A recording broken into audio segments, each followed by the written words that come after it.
no sense on it, yeah. I don't know. Okay, we'll call this meeting to order. Would you stand please for the pledge? I pledge allegiance to the flag of the United States of America and to the republic for which it stands, one nation, under God, indivisible, with liberty and justice for all. Call a roll, please. Commissioner Wheelock, He's gonna be late. Stepka, He's gonna be late. Richardson, Here. Max Bauer, Here. Inman, He's Inman is going to be somewhat on here. the speaker here in a minute. Oh, Hooper, Commissioner Hooper, here. Friend, You guys can dial 9. Fleece, Present. Chairman Thomas. Can we do video too? Unfortunately, we don't have to look at him. Okay, so We'll start with public comment. You won't be required to sign a card. do this first. Okay. Do you want me to fill you in on the septic treatment facility meeting this morning while they're trying to get him on the phone? Yeah, what happened? Yeah, yeah. The committee approved forwarding to the Board of Public Works the recommendation for a countywide solution of a special assessment district with no user. Hi, Larry. We just opened up the With meeting. Larry? no user fee. With no user fee. How do you do this Hello. whole I thing? didn't hear anything you said. never The used the septic phone, treatment so I'm not- Larry? facility subcommittee decided to forward on to the BPW. Get Katie. A recommendation for a countywide special assessment district with no user fee. Was there a number as far as? What the assessment looked like? Well, I mean, it would be like Dean would tell you, well, we'd have to go back and look at the things, but generally it was like 40-ish. $40 and But it's gonna $40 and depend 20 as he cents. changes, tweaks some of those underlying assumptions. Are they gonna coerce people to pump too? No, pumping would be, I think, what did they were talking about? Yeah, you just, no, it's, when you want to pump. Okay. But there's obviously an economic incentive then to Larry? pumping. Okay. Because it's free. Larry? Or not free, but you're paying for it anyway. You've already paid Yeah. for it. Are they going to bid for haulers? That's a good answer. Did not get into that. Somebody say hello. He has, and there's no. This is kind of cool, actually.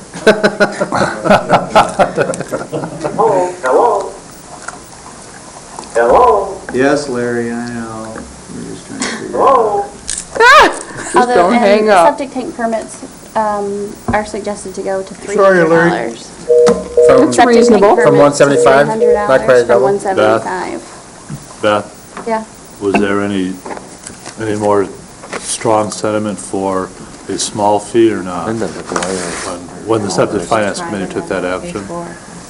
A small, I mean, a small pumping fee or not? Gallonage, you mean? oh, for no, the- the user fee? Right. No, we talked about that, and, personally, I've always liked the idea of the special assessment district with, well, what do I say? Larry Inman. I'm not in at the moment. No, just keeping it simple. It passed unanimously.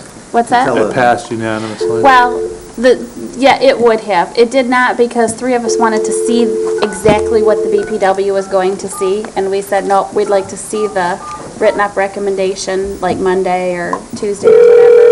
So, but before that, we did go through and basically say, Hello, this is Larry. what do you want? I'm not. Countywide or township solution, Chris. county or township? Tell him to get off the And phone. that was unanimous county, right, Okay. Larry?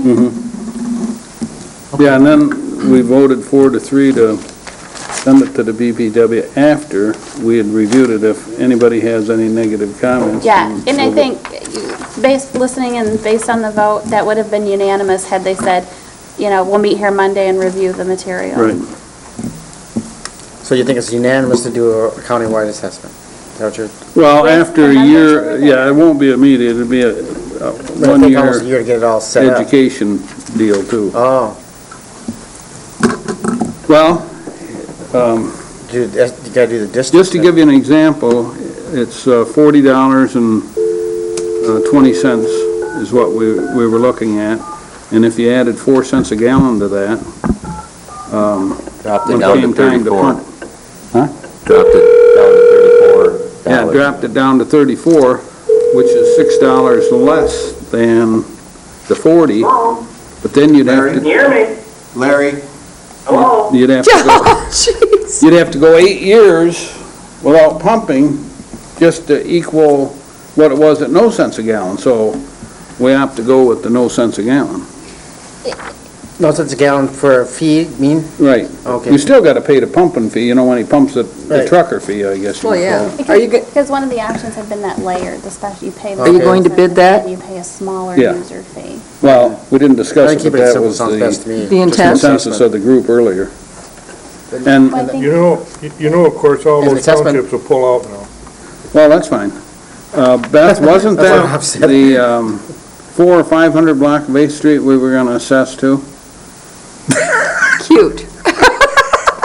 So, I pay $25 a month for sewer. Thank you very much. No, to be honest, you know, I'm sorry, I haven't looked at my bill lately. I just go and pay it, you know? You better look at it, because we All got an right. increase back in April. Why? so the non-guaranteed counties, or townships Yeah. can pull out, That recommendation. but we can still assess them anyway. Well, if they pulled out, for Take example, 500 we grand. can't, at presently, with the present We need to agreements chat about in order, that. they can't charge them more than 12 cents a gallon. If they pull out, then it's an open ballgame. Oh, I never looked at it But you're that not- way, but I You're not looked gonna at be it. able to charge 12 cents to them people and have the truckers not haul it to Frankfurt.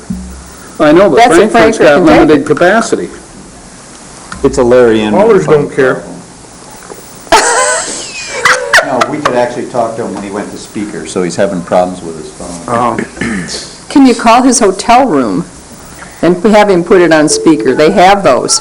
I told him, I said, now when it rings, answer it, but don't talk. Let me try to talk. It's rolling over, you could hear it. Hello? Larry, Yeah. all right, oh, Yay! all right. That was your last chance. For some reason, I got pushed on speakerphone on my cell, otherwise I can't pick you up, so it's odd. See, you'd have had this all figured out if they would have let me do a teleconference in August. There you Right, go. that's right, okay. All right, Dick? and why didn't we do that then? No Let's policy. move on with the first item. Don't have a no idea. We're down to it. Everybody, please try to talk into the mic, because it'll help Larry here, if that's okay.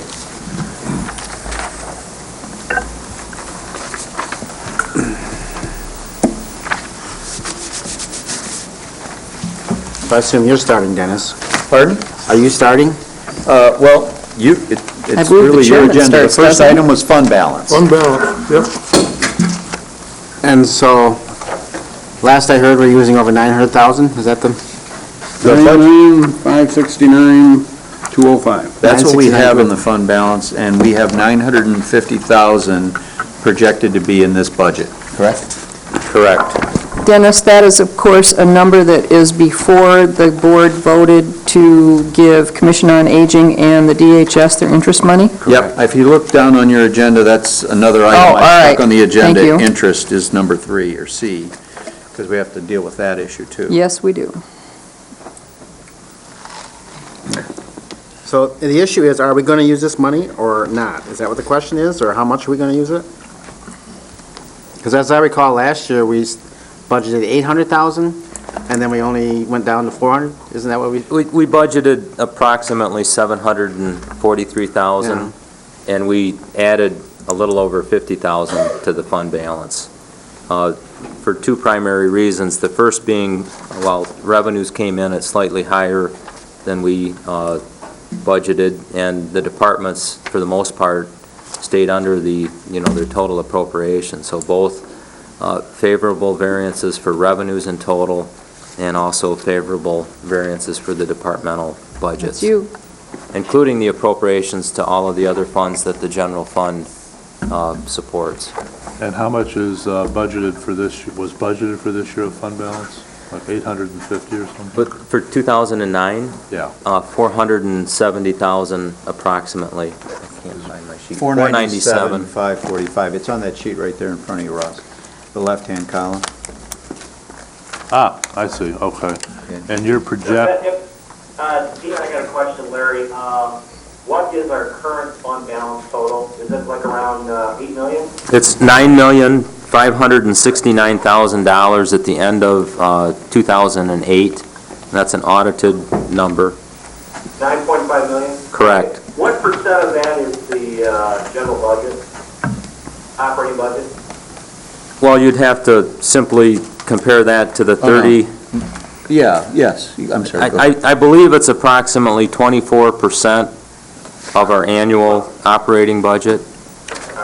Just a footnote, for the rest of the board members, I know that we continue to get opinions from our CPA as to what size of a fund balance we should be carrying on average, and I believe they indicated anywhere from 15 to 20%, and we knew that we would be going slightly over that, but we also knew that with the success of last year, we probably would need to use some of that gain on our fund balance if we had a downturn in the economy. So I just want to point that out, that even if we trimmed it down as a budgeted item for next year, we got down to 20% instead of 24%, we would still be at the high end of the recommendation by our CPA. Is that correct? Yep, that's correct. All right. Ross, you were going to ask something else? Yeah, I was just going to ask for, Dean, right now, where do you project the fund balance being at the end of this year? To be honest, I really haven't had a chance to do that projection. Probably the safest thing to say would be if our budget for 2009 holds true, we would budget to use the $497,000. And I'm not saying that to be cute. I really don't know at this point. I haven't. But you gave us a number a week ago. You said you thought maybe we'd be down 100,000 or something. I think you told us about $9 million, which would make your actual, and just trying to project out and finish this out. Yeah, what I was doing there was, yes, assuming, I know where we're at the end of 2008. The auditors have done, we've audited the books, all of the adjustments are made. Assuming that we would use the budgeted fund balance in '09, that would leave us at 9.1 million. That was the point I was trying to make. At December 31st, you're saying? At the end of 2009. Yep. So you haven't made a projection on what it actually might be? No, I have not. All right. Well, I mean, we're I still collecting the misunderstood. property taxes, and Sure. we're under an expenditure still. Is that tracking on the expenditure side about where it's been tracking? Yeah, Dean? the expenditures seem to be tracking as we have budgeted. We have some line items that we budgeted high. Gas is one item where I did a quick look at that.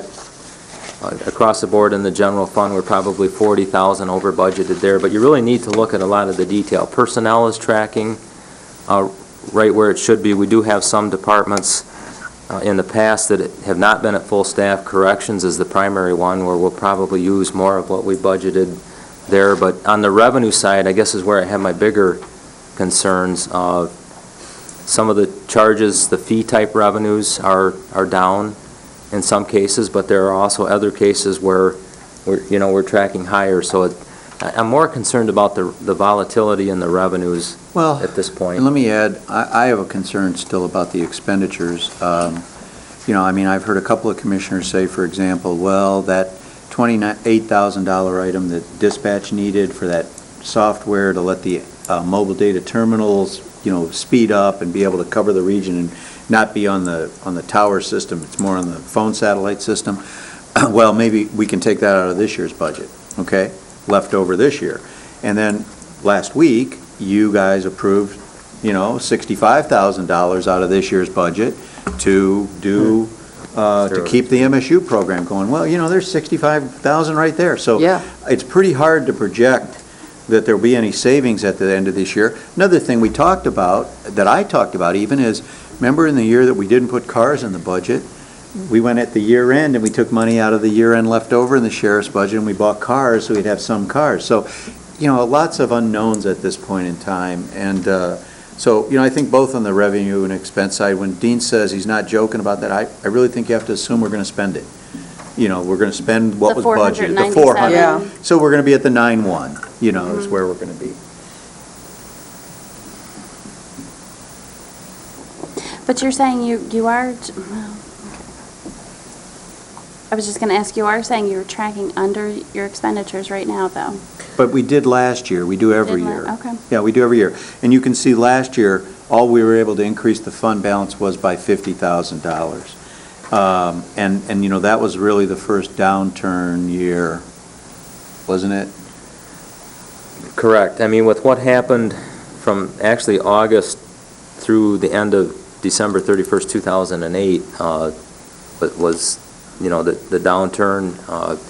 We saw reductions in our fee revenues in a number of departments, which really, the revenues did not track at, generally they come in at 1 or 2% over budget, and that was where, you just didn't have that. And a big component of that was the reduction in the federal funds rate for interest, because interest was with our cash balances, was one of the additional revenues that, we had to have that favorable variance on the revenue side, but you don't have that situation now, and we've adjusted for that, for this year and going forward. But I know that for some commissioners, this idea of appropriating fund balance and then not spending it is either something new or something you're not crazy about the idea of doing it. I understand that, but I guess I would point you to the sheet we passed out where, it's pretty clear that while we budget it, we do our best not to spend it, and the departments do, and, we're returning money most, out of those, 8 years, I think we've returned money 7 times, and we had to use part of the fund balance once. So, it's the way we budget here. It's kind of unique to what my experience has been, but it works here, so. Well, and the only year we used fund balance was in 2004, and that's also the year we eliminated 22 positions and cut $2 million in money out of our budget. Right, that's correct. That's correct. So I guess I'll reiterate, I think Dean and I both feel very comfortable with using the fund balance, because then we use the year to monitor it. But of course, you're right, if we budget $950,000 of it, we could spend it. It's possible that it could be spent. We don't think that'll happen, but it could be. But even if it was all spent, you would still be funded at a 20% fund balance, 21 we figure. And that's a very reasonable fund balance for the size budget we have. But here's my concern. Okay. Let's just say, you said we could spend that, but even so, you'll be at 20%. My concern is the next year, if you spend that this year, then your next year's budget on the expenditures, we have to do something different, and that's going to be very drastically different. Well, it's going to, whether you do it, Beth, whether you do it this year or you do it next year, it's going to be drastic either way. If we have another year of downturn, you cannot go into 2011 using fund balance. I mean, you can use a little bit, but you can't make up this deficit for another year after this with fund balance. And frankly, what Dean and I have talked about, and we haven't kind of finished this, but we really think if you decide to kind of ride it out for one more year, which I'm going to tell you, everybody will tell you, that is a reasonable use of fund balance, especially you save it in good years, sometimes you spend it in bad years. But I would suggest that if, in fact, you do decide to ride out 2010, that if we see it 5 months, 6 months into it, I think we need to kind of revamp our whole budget system, and I think we should enter into some real serious discussions, the board, I mean, with spending that next 3 months of budget, changing the way we do it, and actually taking 3 months to prepare the cuts we need to make for 2011. And I mean make the cuts. And really spend the time to talk about what your priorities are, where you want to fund, what you want to fund, and what you don't want to fund. And I think that's how we would recommend that we do that. If I could, what Commissioner Friend is trying to indicate, and I think she's done a good job of explaining it, but you wouldn't turn around in 2011 and use 950,000 in fund balance again if you use 950,000 in 2010, because then you're falling below a minimum level that you want to maintain. So the point she's trying to make, there is a risk when you budget fund balance. There's the risk that you're going to use it, and once it's gone, you don't have that excess fund balance to fall back on. And if you would turn around in the subsequent year and budget the same amount or an increasing amount of fund balance, after a point in time, there is no fund balance to rely on, and then you're really in a desperate situation. And the indicators that I would use in the April, May, June timeline would be housing sales. Look, we would start to get we would know where we were at with our collections on taxes in 2010, how much we're impacted. That's something Dean and I really worry about, and it's a crapshoot. We really don't know. There are counties that are seeing negative taxes. Now, we haven't. Last year, we were at 3.7 or 3.9. The actual CPI was 4.4, but after there's places, Acme Township, for example, where the taxable value went down, the real growth was 3.55. That's what it was, okay. And the concern with the tax revenue now is what happens with the CPI, which is based on the state's fiscal year, and the CPI through October 1 of 2008 through what we're seeing right now is negative because of the high cost of energy a year ago. If you take the energy component out of the CPI, we're actually tracking a positive CPI, and that's why we went with a very small increase in tax revenue here. And the other thing is, we don't know what will happen with appeals. In Acme, they dropped the Lock-and-Heath assessment by $9 million last year. Big number, and it had a big impact on us. So, there are some indicators that we can use in the spring because listen, we won't be able to come back to you in the spring and say, well, we estimate we're going to spend, 900,000 of the 950 in fund balance. We can't even tell you here in September what we'll spend by the end of the year. So we're going to have to look at area economic indicators and then base it on that. But, I really think that if you choose to take this direction and move forward with one more year of kind of holding your own, I think that's the point where if we see there's not improvement in the economic indicators, if taxes show a 1% growth or a 2% growth, I think that's when we have to kind of really sit down and look at what we're going to cut out of the budget in 2011 the way we did in 2004. Hey, Dennis, I got a question for you. I'm not opposed to drawing down on the fund balance if we can maintain, our 20% ratio on operating fund. But the question I have is, if we use the 950,000, does that bring your recommended budget to a balanced level, or are we still short? Larry, I don't know what the commissioners want to either cut or add, but based on where I think we're at right now, I believe assuming that capital is handled through the CIP fund, whatever the board decides to do, the way I look at this is we've got, we may have other things, but I don't know what the board wants to do with furlough days, 160,000 on furlough days. We have the issue of interest that we agreed last week to distribute to Commission on Aging and to DHS. Thank you, DHS, which we estimate, because we're still estimating same interest next year, amounts to about 70,000. So, so you got at least 70,000 that you have to deal with, plus whatever else the commissioners want to do in this budget. So that's where there's still issues.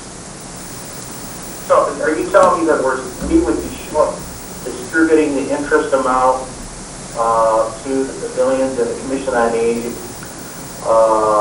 with the 950,000 fund balance as an allocation? What I'm saying, Larry, is that if all you did from the recommendation that Dean and I made, what I'm saying is if all you did with the recommendation that Dean and I made is you took the whole recommendation And the only thing that's changed since then is the 70,000 that we've committed to those two agencies from fund balance, then you're only 70,000 short. If commissioners say, you know, we don't like this and we want to add something that's 100,000, well, then you're 170,000 short.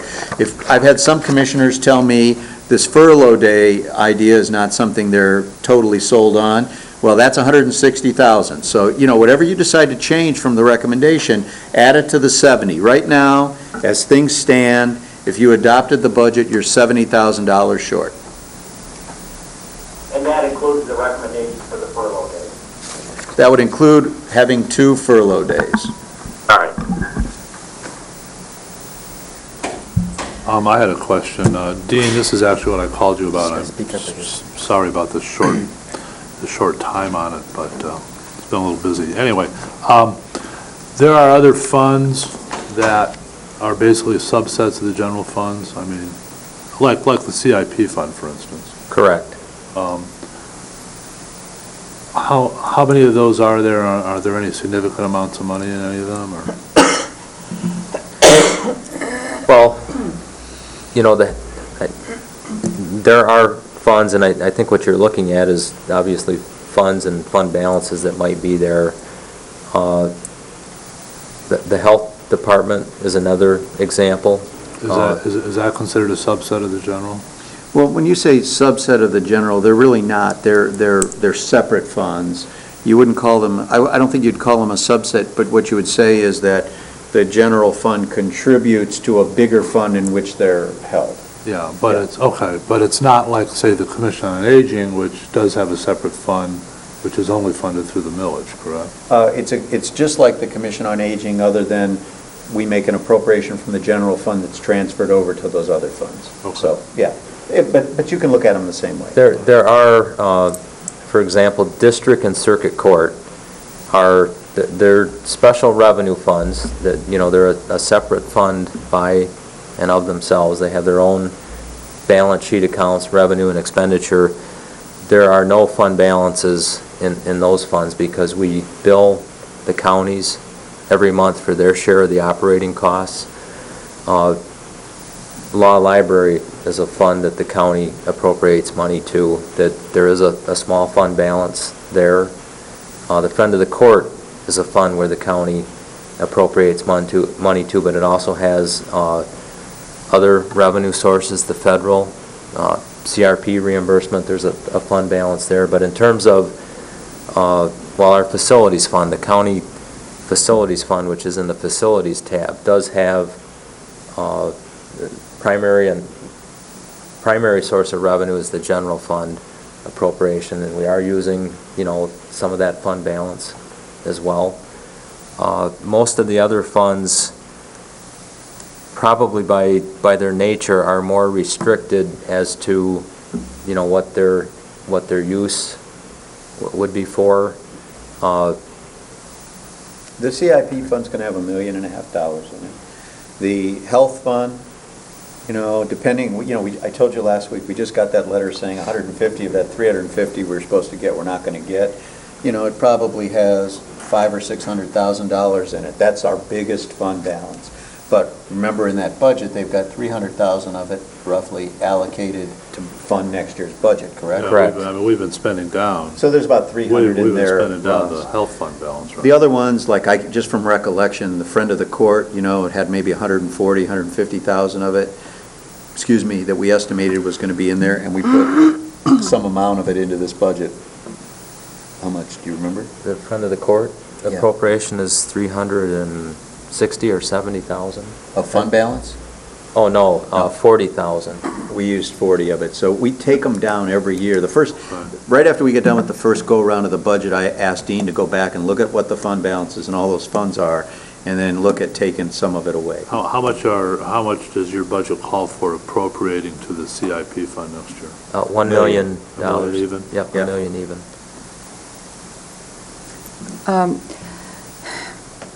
I really do believe that we are in a fiscal crisis. I've believed that for the last 2 to 3 years. And I think there are better ways to do things, and I know that I've preached budgeting for outcomes ad nauseum, but I'm going to do it again. Taking 10 or 15% off of all departments hits what is of value to the county as much as what is not of value to the county. What I think, and I want to try to stress what budgeting for outcomes is in my mind, is setting our priorities. As our administrator just said, we have got to set our priorities. If we have a priority of safety for our citizens, then we have to fund our sheriff department. We've got to direct our money towards results. And we have to, I'm sorry? He wants you to stop right there, just do the... He wants me to do quit? the safety thing. No, All right. No, in other words, he's good with the safety. Yeah. There are a number of ways that we can tackle this. First of all, I really do believe that there is waste in county government. We are not necessarily privy to where that waste is. I think what we need to do is ask our departments and our employees, okay, folks, come on, you've got ideas on where we can trim expenses, where we can be more productive. And I want to stress the more productive part, because there really are ideas out there. And I've heard from, believe it or not, city employees who say, you know, I've got an idea, Chris, and I'm going to pass these ideas on. But I think we need to ask our department heads and our employees, okay, where do you see the waste? Give us some productivity ideas, because I think they're out there. Nobody knows their jobs better than they do.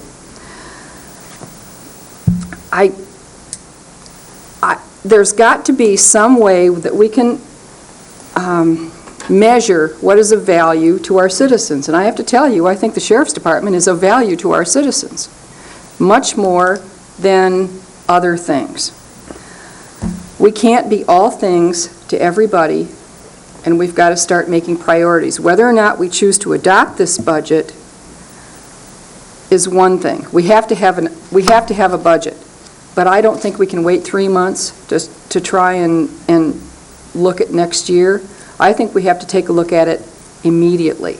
And it might not be during this budget session. It might be after we're done adopting this budget, but we have to start looking at this. We have got to start setting our priorities. What are they? What results do we want? What are the citizens willing to pay for? I think they're willing to pay for the Sheriff's Department. Well, they all seem to want to pay for parks. If the strategic plan was anything.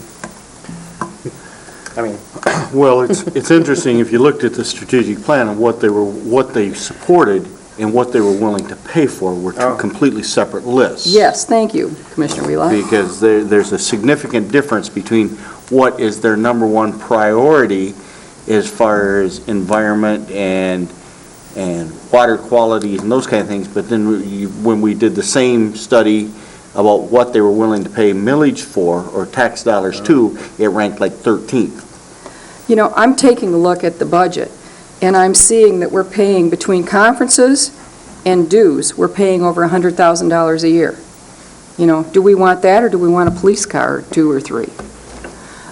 You know, is it beneficial to the county to say, okay, we're going to ask everybody to not travel next year, so that we can have police cars, new police cars for our officers?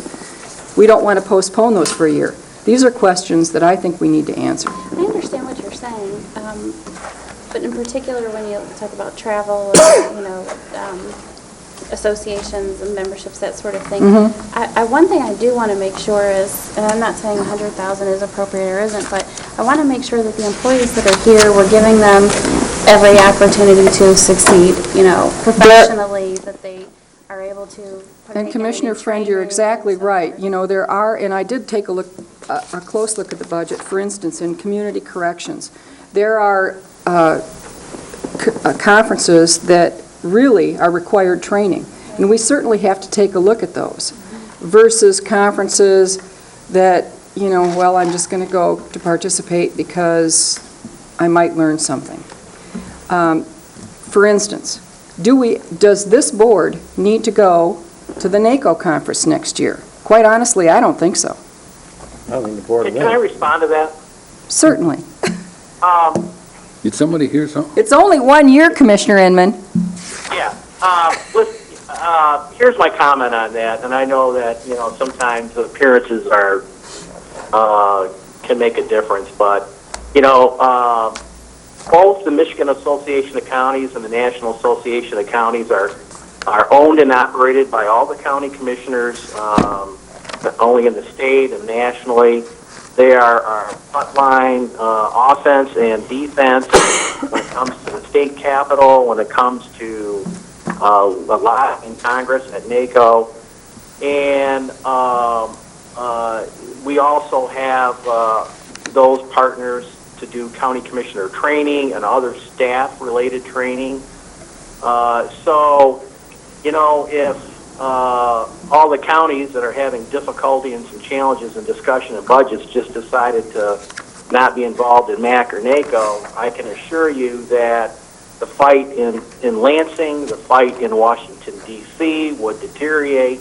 And the big battle today is, unfunded mandates and how do we get our fair share away from the townships and the state and other governmental units that, we are mandated to do. So, backing down on, our long-term aggressive participation in the Michigan Association of Counties and the National Association of Counties.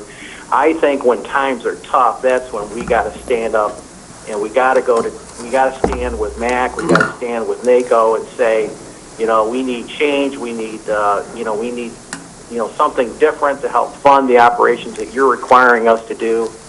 So, and that's the reason I have been very active in both organizations, because I believe in what they do and the support that they give us. And you read these MAC updates weekly and all the battles that they do on our behalf in Lansing.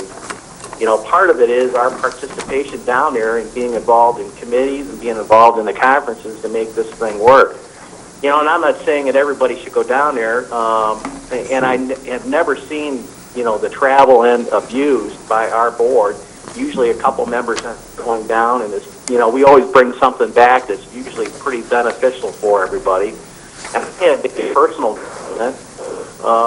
with NACO when they approached me to be the chair of the Finance and Intergovernmental Affairs. I mean, that requires me to attend, the two conferences, the Washington conference and another summer conference, but I'm required to go to other events which I have agreed to pay personally on. So, whatever decision you want to make, it's personal on your part whether you want to be involved in MAC and NACO, but I would hope that the board would be sensitive to at least one or two of us being involved.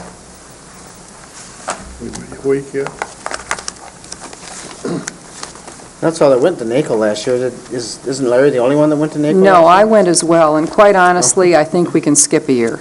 And next year would be the year, in my opinion, that we should skip. I went to Chicago in 1996. I'm not saying, Commissioner Inman, that being a member of NACO isn't beneficial, being a member of the Michigan Association of Counties isn't beneficial. I'm saying where is our priority? Going to NACO or buying a police car? And my priority is buying a police car. You're not going to buy much of a police car on the budget to NACO. $2,500? Take a look at our travel on the Board of Commissioners. The Board of Commissioners' travel expense budgeted for next year is $10,000. Conventions and conferences is another $10,000. That's $20,000. That's almost a police car. You can't tell me that we can't skip that for 1 year and buy a police car? Well, one thing that I just point out is the $10,000 that's in travel, that's mileage. Some of the commissioners that have to travel to meetings, they're paid mileage. There's a for their separate travel. line item for mileage. Dennis? That would be the information desk, though, Commissioner Maxbauer.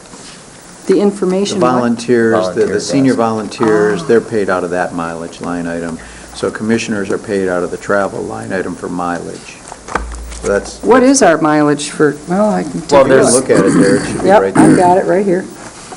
There's other expenditures in there other than just the mileage too. though. Okay. You're going to have your day trip, or if you rent a car, it's not just the mileage. Okay. Plane tickets? You know, Travel? more of that and your conference registration fees would be in the 86001 line item, but I think the point is that there's 20,000 budgeted for travel, conferences, mileage, Yeah. split between those two line items. The only thing I was trying to point out is that part of that is commissioners, travel money, back and forth from meetings and things like that. That's We've all. got another $22,000 in the Board of Commissioners budget for dues. $22,000, that's huge. Yeah, that is, I just have got to believe that, and I'm just looking at the Board of Commissioners budget. Yeah. I'm not saying, and I've talked to department heads, Dennis, I told you that before the meeting. They're willing to take another look at their dues and say, maybe I can do without this, maybe I can do without that, maybe I can't, well, then we should do that. Definitely, I think we do that. should. Understand that when and we need to lead the way.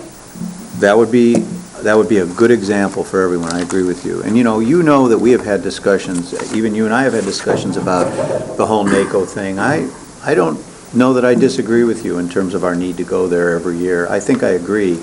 Every other and year is fine. It's always been a practice that this county goes, and I understand how Commissioner Inman feels. And I'll tell you, almost every time we've gone, and I've said this, and you've heard me say this, the NACO conference itself, I think, has little value.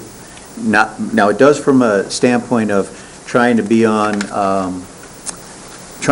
up on what the current issues are and, influencing that. For example, Commissioner Inman has been involved in the Indian Affairs Committee, and that's been real relevant. And when I was in New York, that was real relevant. We were able to get some things through NACO to actually support changes in the way taxation is looked at and the way these properties into tribal land, sovereign land is looked at. So there's an advantage to those kinds of things. But from my view, for me, the real value to going to Washington is when we sit down with Camp and Levin and those people. We can schedule that when they're here. That's possible, and I'd be fine with that. So I'm not And disagreeing on the I'm NACO only thing. saying for 1 year, but I'm stressing, emphasizing that we need to lead the way. I don't have a problem in saying, we're not going to budget $20,000 for travel, because I don't think we've ever gotten close to that number. All I'm saying is that, if I hadn't been chosen chair of this NACO steering committee for NACO and had agreed to do it, I would be just backing down and saying, yeah, we're all going to take I'll take a year off NACO and we just won't go out there. But, I've already the county's made that commitment, I've made that commitment. So, if nobody else wants to go, that's fine, but I would hope that the board would be able to budget something for me to get out there and get back. 21,000 last year. You're not open to a one-way ticket? That's a joke. So, but I do want to say this No on one's behalf laughing. of staff, and again, I have no problem with the idea of departments looking at their budgets and saying, look, do you really need this or not? Absolutely. We do that when we meet with them, and they tell us when they need it, and they tell us when they don't, and usually we don't even have to ask. I would only ask you to consider this, because I feel it's very important. Grand Traverse County has a somewhat, I think, it has a very good reputation in the state for having good quality employees, progressive thinking employees, we're involved in a lot of the kind of cutting edge stuff that happens. If you look at, and here's how I prove that to you. Look across the state and look at how many times Grand Traverse County is selected to be a pilot program. It happens all the time. And I can tell you that the state selects Grand Traverse County because they think they have a good chance of being successful. So my point is this: please be careful, please give thoughtful consideration before you make the decision to reduce training down for our employees. I didn't target training. Training's another line item. Yeah, but no. Training is conferences and those kinds of things. GIS, for an example, they go to the Michigan conference every year, and they come back with a boatload of information, and it helps them with what they do. So all I'm suggesting is, I believe training is an important component of everything we do. Some places it's mandated in some departments. Other places it's discretionary on your part. But, you know, I would much rather see you say, we're not going to do this anymore, do a whole service anymore, than, and I'm not suggesting you're saying that, but then getting into a position where we say, we're not going to train our employees. It's just so important to train your employees, you know, so that, otherwise, innovation's kind of, I think, slow down, and I think they need to be as trained as possible. Well, Chris, you know, I would come back and say, you know, I guess I agree with Dennis on that, you know, and I'd come back and say, instead of buying 6 patrol cars, we're going to buy 5 patrol cars, and we're going to make sure our people are well-trained. Right now, we're not buying any patrol cars. Well, you've got them in the 2010 capital recommendation. No. Got 6 of them in there. Wasn't there 0? Well, no. No, there's 0, but what I sent to you all with the agenda, because Commissioner Richardson said that, you didn't make any recommendations on capital, so, you know, I know we're on to a different subject, but I do want to point out to Commissioners, Dean and I spent time, and we looked at all of the requests, and then we met with Danny Brown, and we put this list together to show you if you were going to fund things. And again, we're not suggesting you fund this out of the general fund, we're suggesting you fund this out of the CIP fund, where there'll be $1.5 million or so next year. We're saying this is our priority letter based on our best knowledge of how we would suggest you consider appropriating capital. And the top one we're saying is the most important, the jail generator, and of these, the facilities van, the least important. And remember, this is less than a third of what was asked for. So I just wanted to point that out.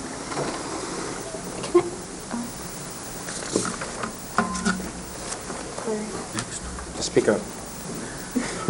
What amount of money are we looking to reduce, for example? Well, you know, I mean, I don't know that. That's up to the commissioners. First of all, we're at least looking to reduce $70,000, because that was the action we took last week.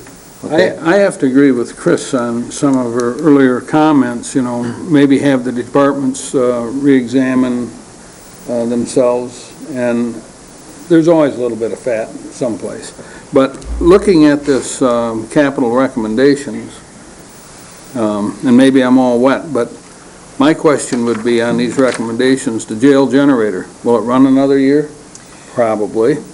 Well, it broke this year. Yeah, but... Well, let me just finish. It broke this last year, and it's 45 years old, 40-some years old. It was one we got used from the Army or from the military.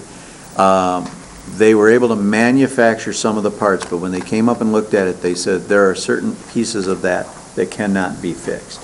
And the board said to me, put it in the budget, you know, let's look at it in the budget. So we had it, that one we actually had in the CIP budget. And so if you're asking us, between Danny and Dean and I, we think it's absolutely critical. You know, if that generator goes down, you know, you don't run the jail. And if you can get one here in a day or two, that's great. But it took us 2 days to get the one here from Grand Rapids to run that. 2 days, wasn't it, Nate? Well, how many times did we use the generator last year? Well, we started no, we don't use it. No, I mean where we needed to use it.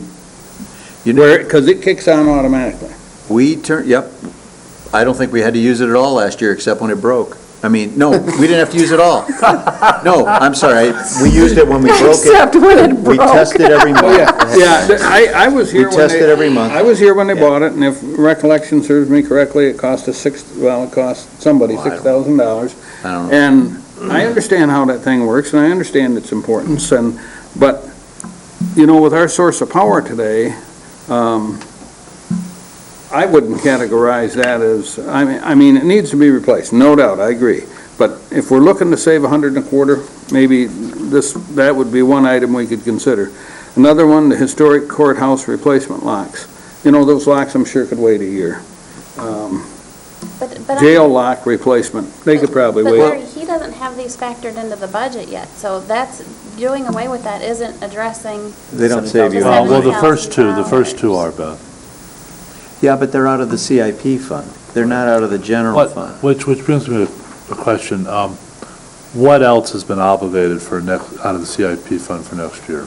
Well, the first and primary item is our share of the 2008 road improvement bonds. Okay, and that's about $500,000? Yep. Not quite that high. We actually have it in here. There's a separate tab. We should probably look at that. I don't like throwing numbers around. I think it's Sure you 400. do. No, I don't. come You caught me on. that this morning. Yeah, well, what do you mean He he actually doesn't? He threw a did that number all around the other morning. day for me. I'm going to tell you what. Isn't there a separate tab in here? I know you did. It's about You guys were tough. $450,000 to $480,000. That's close enough for me, right now. And then we, as Dennis indicated, we did have the jail generator budgeted in that fund as well. So Commissioner Fleece, I understand what you're saying, but what you just said, what you just pointed out was 3 examples that could wait till next year. Last week when we had our budget hearing, I was criticized because I said, wait till next year, wait a year. No. And so I gave... No, we didn't criticize you. I asked you to try to prioritize what you would spend money on if we went. Well, you said that it was a poor judgment in not including vehicles for the sheriff. So I look at that as a criticism, that's what you said. So, but anyway, so what I did is I prepared it for you. So all this is my budget recommends that you not put anything, our budget, into the capital improvement, that you not budget any capital improvements next year. Now, I could show you day after day after day in the International City Management Association newsletter where governments across the country have been doing this for 2 years, suspending capital improvements as one of their means of balancing budgets in these economic times. So all I'm telling you is it's done all over, it's a common practice. But what I'm also telling you, what I was telling you is, I wasn't telling you don't do any capital next year. What I suggested was a process where you would evaluate individual capital requests during the year next year and then appropriate the ones that you wanted to do out of the CIP. What this does is gives you a little more information and says, if you want to know what we think were the most critical things, based on Danny's comments and the sheriff and others, we've prepared a list for you. We're not suggesting you fund this out of the general fund. We're saying if you want something to fund now out of the general fund and not use that process that we suggested next year, these are the things we think are the most important things. But we're asking you to consider funding them out of the CIP fund. So in a sense, if you can accept that idea of funding capital out of the CIP fund, if you can accept that premise, then this has no impact on the general fund.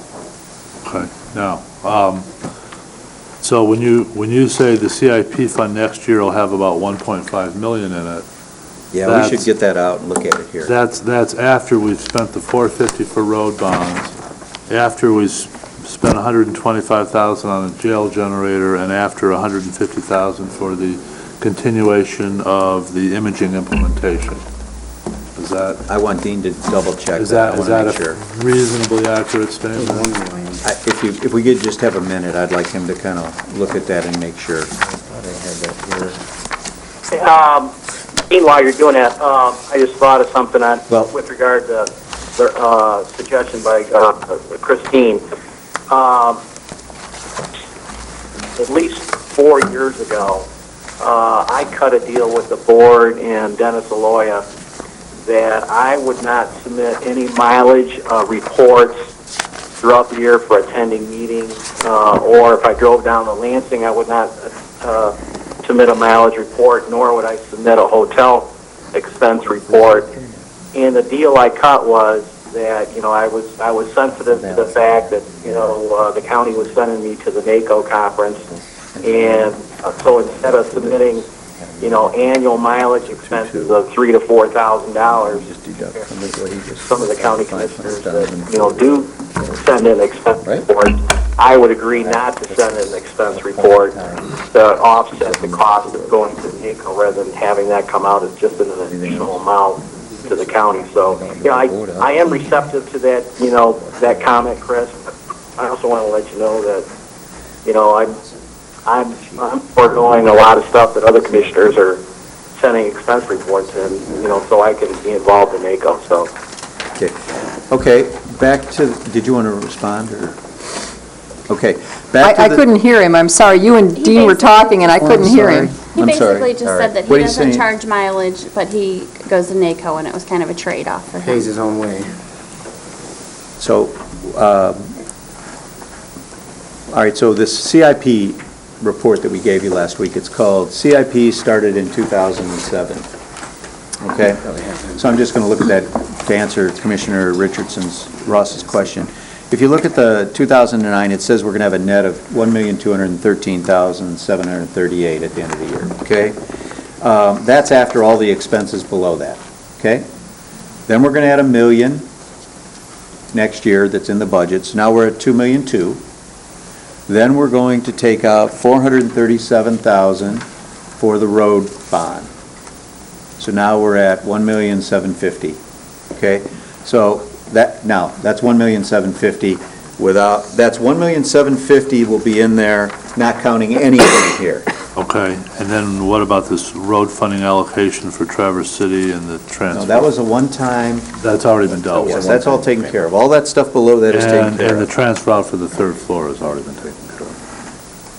Has not been done yet, but that leaves you with the balance of the $1,213,000. Oh, okay, so I mean, And it's been allocated in these numbers. Yep, so roughly $1,500,000 to $1,750,000 will be available next year if you wanted to spend it all.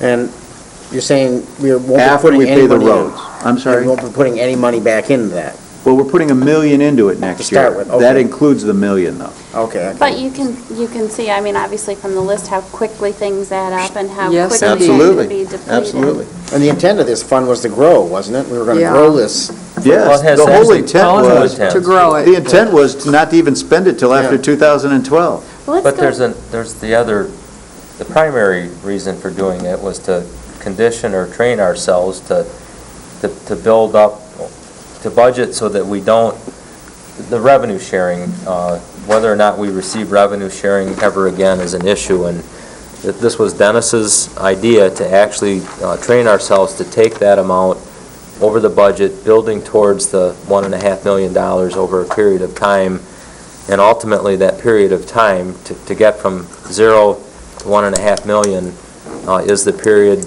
or the year in which revenue sharing would technically go away, or when we no longer have money in our revenue sharing reserve fund. Dean's right, that was the primary reason. The secondary benefit was having a capital fund that we could use in future years. That's what it was for. So you're absolutely right. Our intention was not to spend that. And I don't want to spend it. I want to find police car money in our operating budget, and I think it's there. So the challenge is how do we work, I mean, the CIP money is there to spend, but maybe not all at once. It's there to, use as a plan and so forth. So the real challenge is how to spend that efficiently, Yes. and also how to grow it, maybe how to increase into it.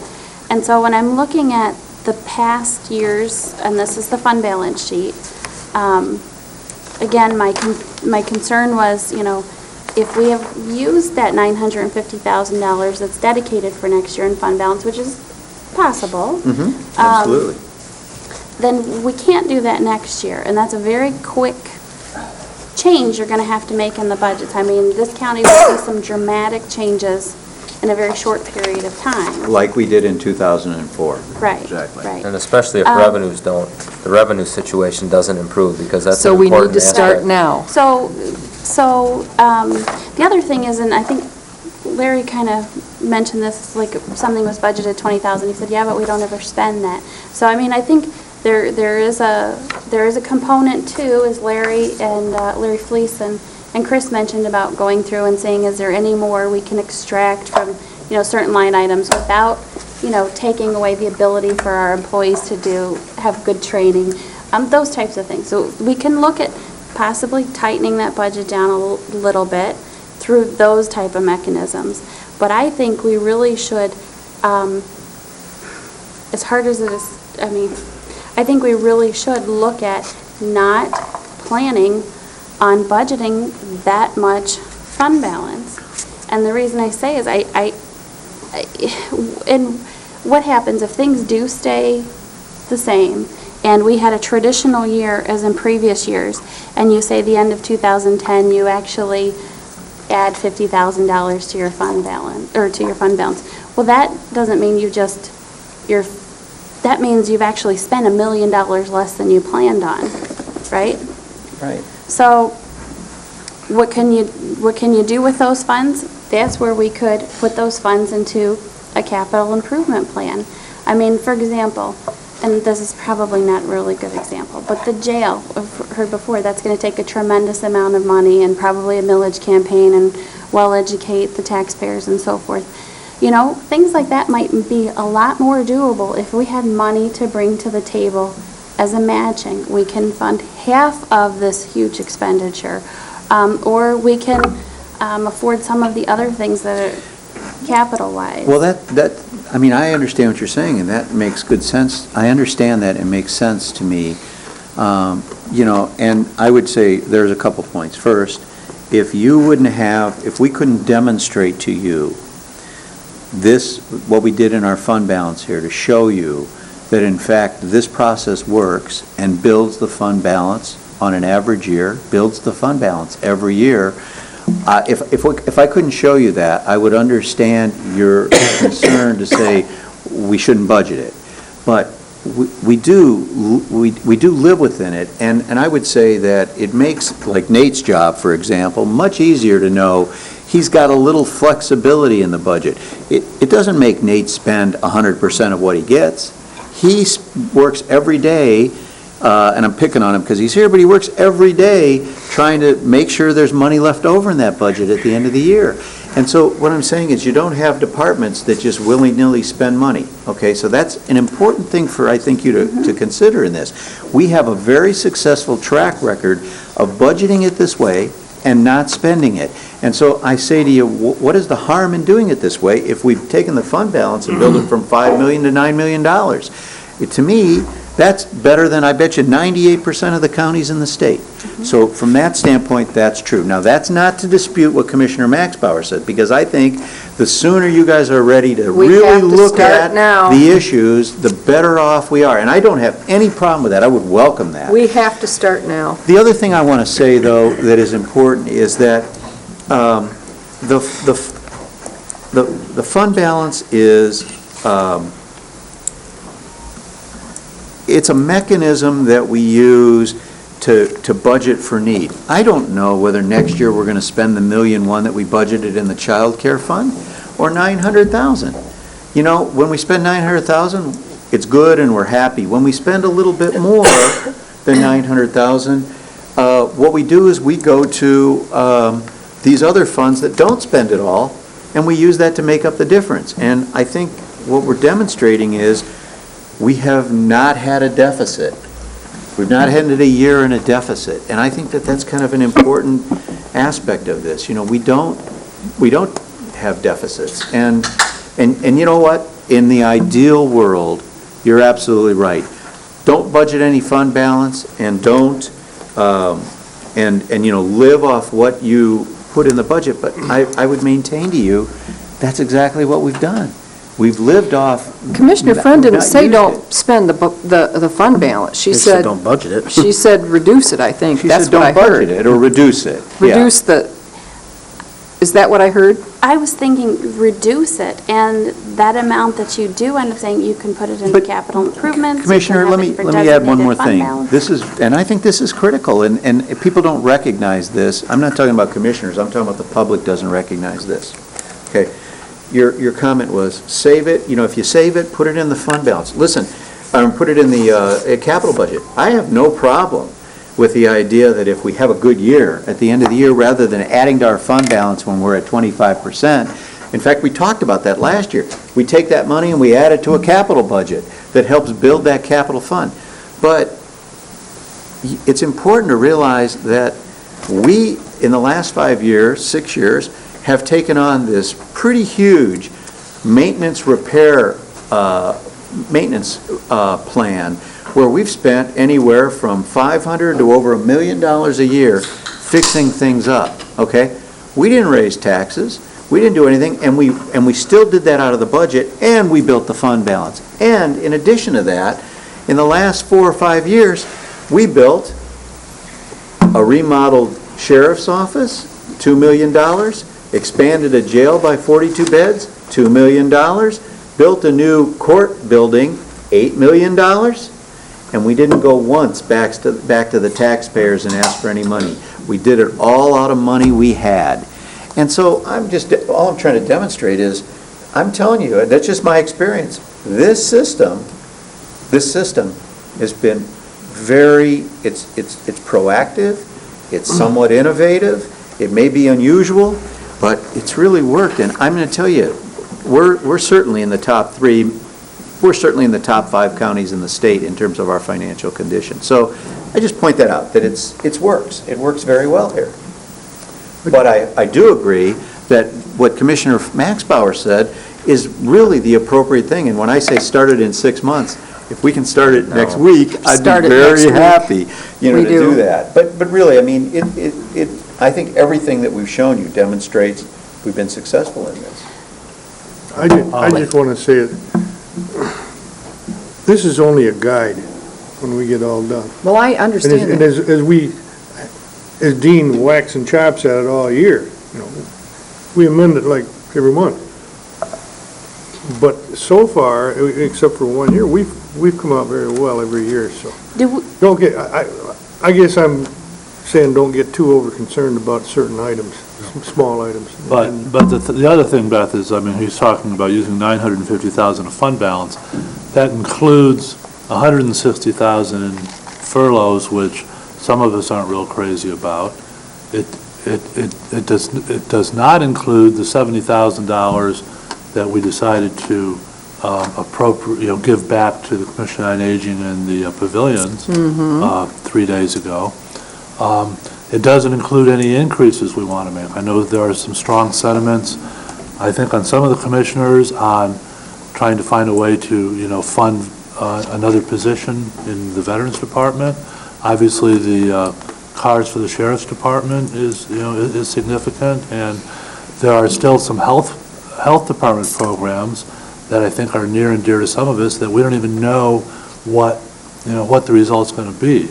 So in some ways, our first task is to figure out how to get back to the $950,000, spending of the fund balance that Dennis has presented us, So basically, rather than talking about, going all the way back to zero. And Ross, this is almost reflected in the strategic planning, because one of the things that was suggested at the Civic Center and suggested here, and I believe, if I went back, I could be wrong, but got some of the highest votes, was determining effective programs.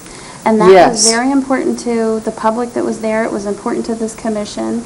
And so in determining effective programs, what you're really doing is eliminating ineffective programs, which then allows you to shift that money to the purposes that you're talking about.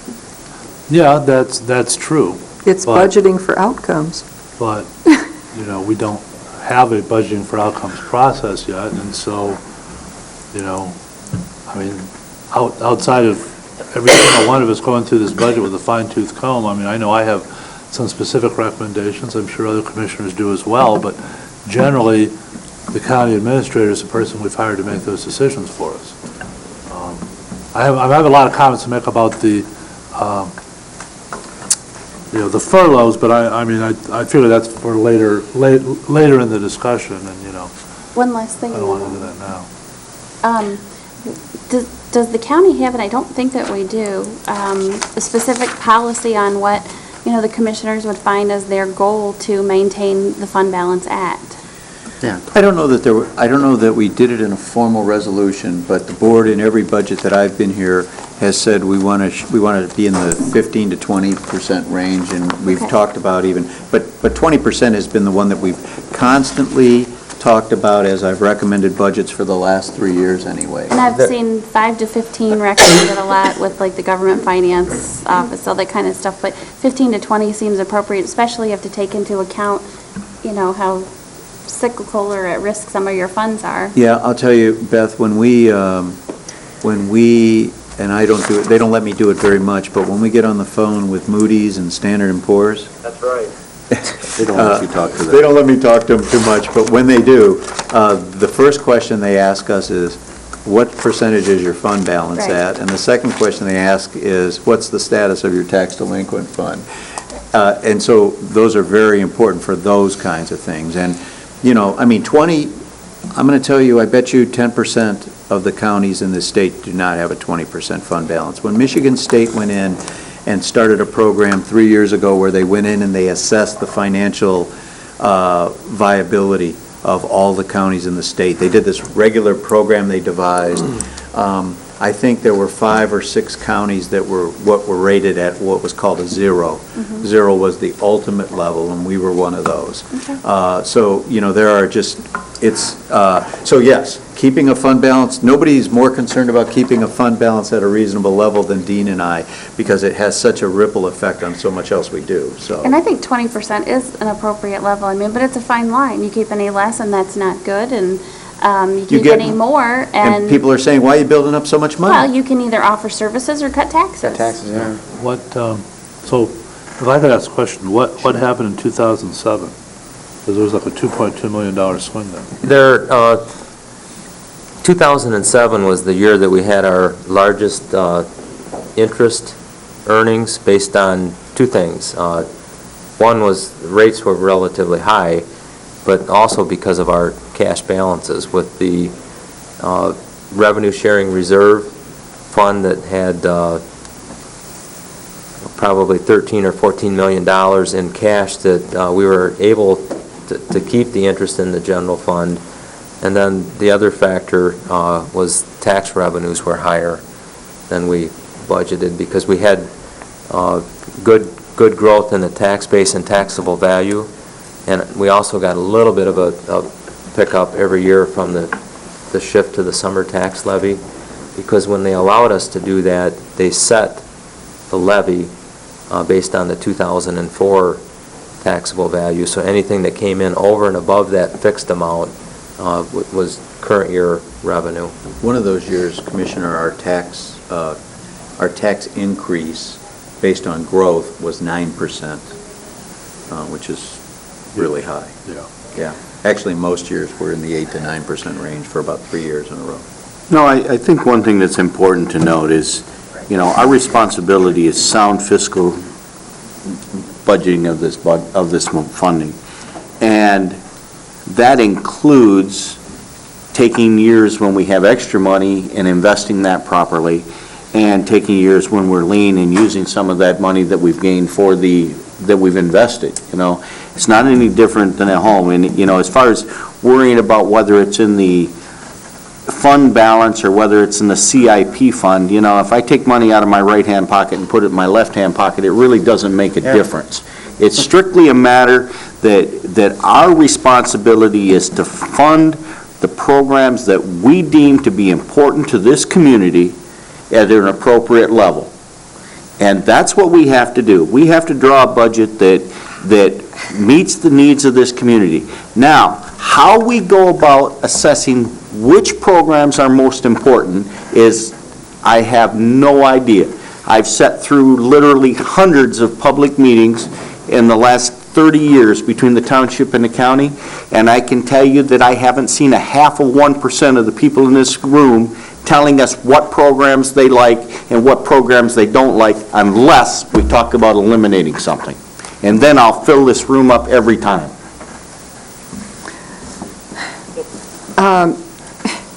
Commissioner Wheelock, let me go on ad nauseum.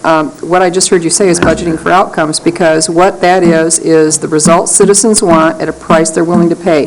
What programs that they want at a price they're willing to pay. Now, I will tell you that I talk to between 10 and 12 of my constituents every day. Every day. Is it the same 10 or 12 people? No, it is not, and I've got a list. Would you like it? No, I don't. That having been said, I think that Commissioner Richardson made an outstanding suggestion. We need to go through this budget line by line, make specific recommendations on this budget, and then I think we need to immediately begin a process for next year, because I don't think that this is going to get any better. I think we have some tough decisions ahead of ourselves, and I think we need to begin immediately. Well, if you think I'm going to sit and go through this budget again just to pick out a few things, you're wrong. I'm not going to do it. But we can't establish how much fund balance we want to spend until you get all the items in the budget taken care of. So Let's just talk in both directions at the same time. I think there's only a few things in here we can change. There's not a bunch of them. Well, there's a good number. Well, I found 178,000 just sitting here fooling around. One of them is All right. the jail generator, one of the patrol Yeah, but that's cars, CIP. one of the patrol cars. I'm thinking about the full budget. And the riverbank engineering. It took the river and those trees a long time to get this way. They're not gonna get that much worse in another year or so. You get somebody in there for a third of that, quarter of that, to cut those trees down, and then it'd solve the problem immediately. Well, you can cut the trees down if you have to. You can drive copper nails in them and kill them. Yeah, that too. Well, Let that's, them stand for 2 then they become dangerous. But there's also the question when Sonny talked about people wanting parks and what do you want to pay for? We have a pool here, it's $250,000, and why is the county's role in that? I wonder. Well, I was glad you brought that up. Our contribution in the last 3 years has more than doubled, and there's no excuse for it. Absolutely, positively no excuse. We have a report that says that that facility can pay for itself, and there it sits. No, it's not paying for itself. No, it's not, and it's not paying for itself because we have 4 guards sitting in an office when 1 or 2 will do. It's ridiculous. So you want to get rid of the union? No, Can't do that. that's not the problem. Oh. Well, we can go through and cut money out of whichever budget centers you want to choose for, but the fact is, and if that's what commissioners want to do, we can go through it line by line. That we did that 2 years ago. We went through budget center by budget center. Yes, we did, and I think it's time to do it again. I don't know that it gave us any different results than when we accepted basically the budget that was recommended with, a few alterations. If there's specific things commissioners want to see taken out or added to the budget, we can have that discussion and then ask Dean and Dennis to go back and make those changes and see if we approve that budget that comes back the second time. I'd like to make a motion. I'd like to move that we accept the county administrator's recommendation of budgeting $950,000 in fund balance for the 2010 budget. Support? Been moved and supported that we accept the recommendation of $950,000. That's just $969,000. Well, whatever the number was. I'm sorry, what is the number? 950. Oh, $950? 950? Okay. All right, that's fine. Any further chatter? Well, if this motion passes, then we still have to identify the $70,000 that we identified the other night, right, Yeah. Dennis? And anything else you want to talk about. Yeah.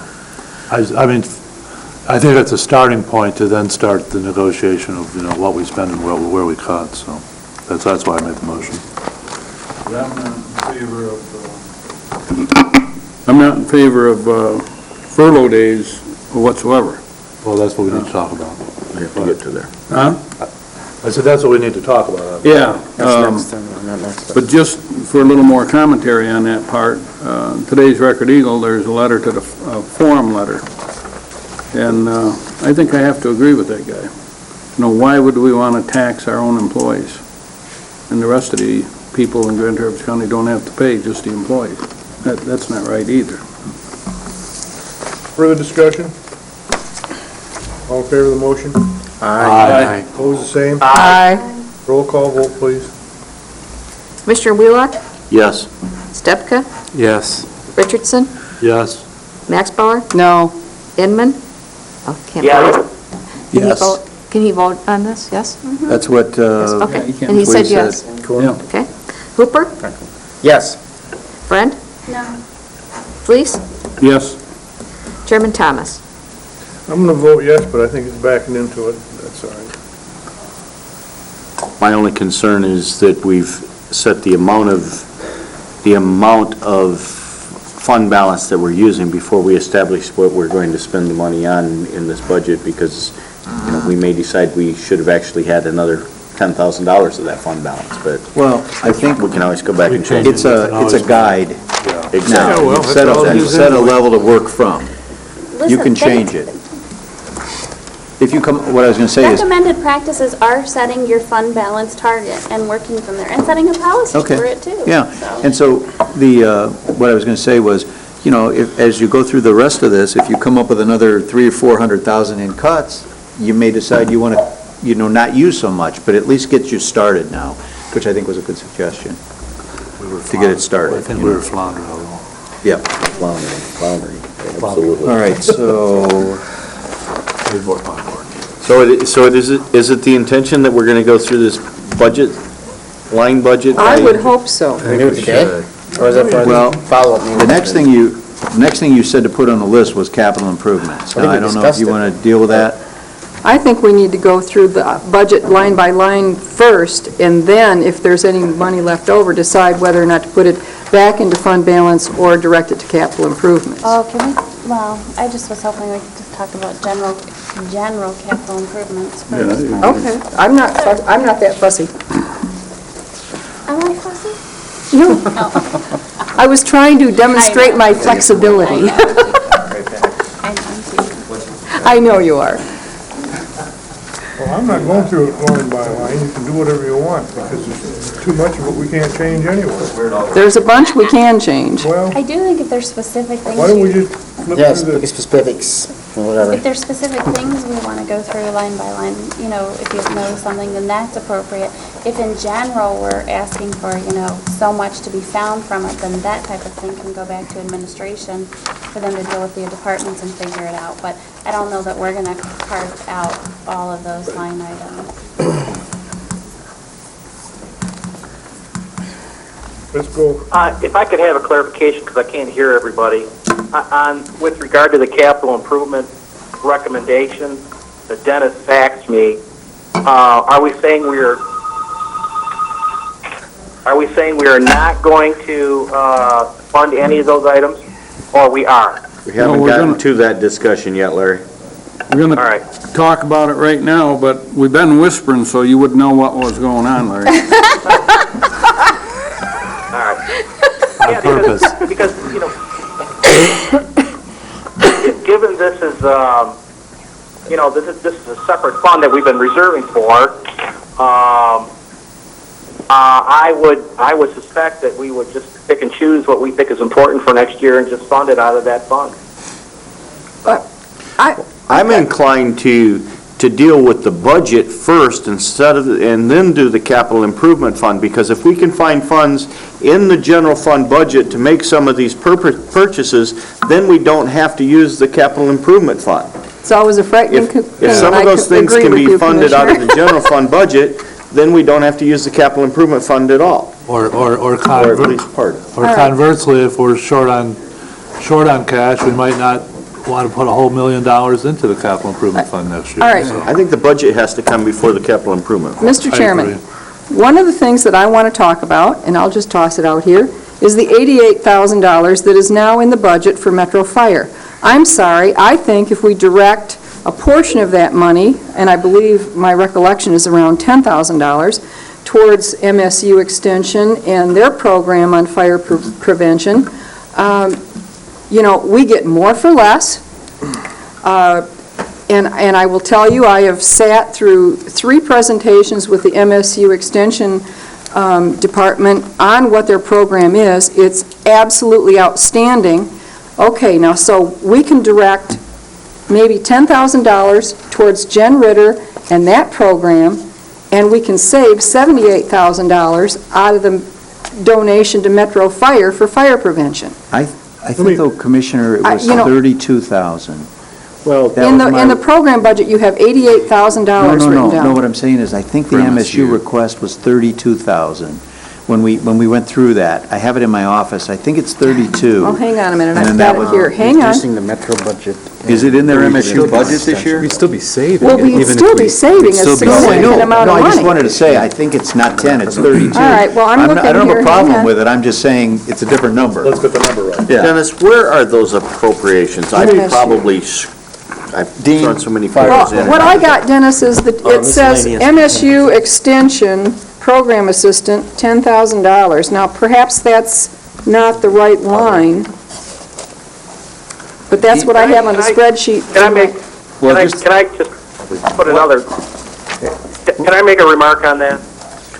And, we got, we got to go back and take a look at, the conversation and the commitment that the board made. It was for 1 year. I understand that, but, we told them that we would look at a 3-year deal, but because of our, the way the board is structured, we only make annual appropriations. We do that for Civic Center South and et cetera, et cetera. But this board, I felt that this board made a commitment to Metro Fire for this position, and they went out and hired somebody. So, I'm just going to tell you that if we reverse that opinion, you're going to come, as far as I'm concerned, you're going to have the townships and that are members of Metro and the Metro staff come back and say, it was your commitment to us that led us to going out and hiring this person. When All I I'm vote, saying is, backtracking on this thing is not going to be real pleasant. I understand that, but we can't be everything to everybody. And when I voted, Commissioner Inman, I specifically told them that I would only agree to a 1-year commitment, and that's what I voted on. And if we can get more for less, why wouldn't we? Well, I understand it, but you're entitled to that opinion, and the opinion, but my understanding is we delayed that whole process for an extended period of time to talk with how this position was going to work, and we ended up having a coordination between MSU Extension and Metro Fire, and they had extended meetings about how this fund was going to work and what the responsibility was and whether it was right or wrong in terms of sharing responsibilities or how the whole thing was going to work. And I didn't sit on that committee, but what I understood is that process was brought back to the board, and they said, we're happy with the arrangement with MSU Extension and Metro Fire. We're moving forward, and the board approved that contract. The other thing too, if we're spending money on injury prevention, which they mentioned, injury prevention is one of the biggest. Hello. Oh, sorry, Larry. Can you hear me? Yeah. If we are spending money for injury prevention, I do think it's appropriate that we spend it with Metro Fire Department. Metro Fire has been doing slip and falls, all sorts of injury prevention. For some time, they've expanded their program. They are right now talking with TCAPS about aligning the program with the Michigan model and getting into the access to all of those students. And, these students recognize firefighters. I think it's appropriate mechanism for delivery of those services is through the fire department. I don't know that decreasing their expenditure and sending some of it over towards, or however you're doing it, over to MSU makes anything any more efficient. I mean, we just looked at a program the other day, 0 to 3. Now, would I have liked to have continued that? Sure, but I didn't think that we should. And one of the reasons I would have liked to have continued is there were 25 or 30 families they mentioned that were high risk, and how do they find services for those and so forth. The next day, and I think I forwarded you the email, I get a flyer on parenting classes that are offered through MSU. And I called and said, can those high-risk families be put into that program? So I'm not sure that you're getting any more efficiency. I think Metro Fire Department's an appropriate mechanism to deliver those services. I think in terms of efficiency, though, when you compare what Jen Ritter is doing to the Metro proposal, there's a lot of duplication by Metro. I think Jennifer's been doing this for 10 years now. She's basically an expert in her area. It would make sense in terms of efficiency to allow her to continue doing that, I think. Let Metro continue doing the fire education, but let Jen do all the other things with respect to the safety issues that she's doing. I mean... But Metro hasn't just been doing the fire. They have been doing the slip and fall as well. And I can tell you, having 10 and 12-year-old children... Beth, one thing you got to back up a little bit. Hold on one second. Let me finish this sentence, and then you go. Having a 10 and 12-year-old, I can tell you that they don't recognize MSU Extension. They recognize Metro Fire. They've been in the classroom. One thing you have to back up is you have to realize that this process started a long time ago. And it started with Grand Traverse Fire Department. Grand Traverse Fire Department was one entity. And then it separated out into rural and metro. And then for probably close to 10 years, Rural Division operated this program. And it was a public safety program, it was fire prevention, it was slip and fall prevention. When Metro took it over, when Jimmy left and went to work for Grawn, when Blair seceded from the rural fire system, when Jimmy went to Grawn, Metro took the program over. There was about a 6-month lapse in where basically nothing was done while they were trying to develop their program. Now, their program is significantly different than what we've seen in the past. They have identified basically 2 high-risk groups, kids and seniors. They've developed programs to reach both of those groups of people, and they're out there initiating that. Now, because of that 6-month lapse in time, come through the summer. Now, they are just now getting the opportunity to get into the schools and run the programs the way that we've done it in previous years. It's just now starting to happen. The kids just went back to school. They have been doing some programs with seniors, and whether $88,000 is the right number, whether it's the wrong number, whether we should be funding MSU extension more, we can certainly have that discussion. But what we have to realize is that this program has changed significantly from where it was when we initiated it probably 18 years ago, 17, 18 years ago, Dick, probably when that program started? Originally, it started out, it was paying Julie's wages. Yeah, it started out, we didn't ask where it went. It was the appropriation that was given to the fire system, and basically it paid for a secretary's salary. And it's We're evolved from still there. paying for that salary, and that brings up another question. No, you're not. Well, there's another line item that we need to bring There up. absolutely is, but rural fire, the revenue comes back And to you know pay where for I'm that. going with this one. No, I don't really, All right. but I'm sure I will find out in a Yeah, you few are. minutes. You're in for a But- treat. Commissioner Wheelock is right on that point. That now, we do pay that salary, and she is a county employee. We thought she was going to be retiring here pretty soon, but they reimburse the cost of that. That's a no cost to the county. Yes, there is. What? She's defined benefit, and Metro They pay Fire... all the costs. No, they don't. I talked to Dean today. Oh. Oh, she can say that, he's gone. Well, we'll find His that out. I timing did is not know that. impeccable. I'll find that, yeah, we'll get him when he gets back, we'll verify that. I didn't know that. Quick question, are we off track a little bit? We are. In terms of, Yeah, and I just... Yes, we are. I want you to talk about anything you need to talk about, but, this could go on for, Yeah. and I don't mean that it could go on for days. It's important that you kind of come with a structured process and you kind of... Does the last person standing get their way on everything?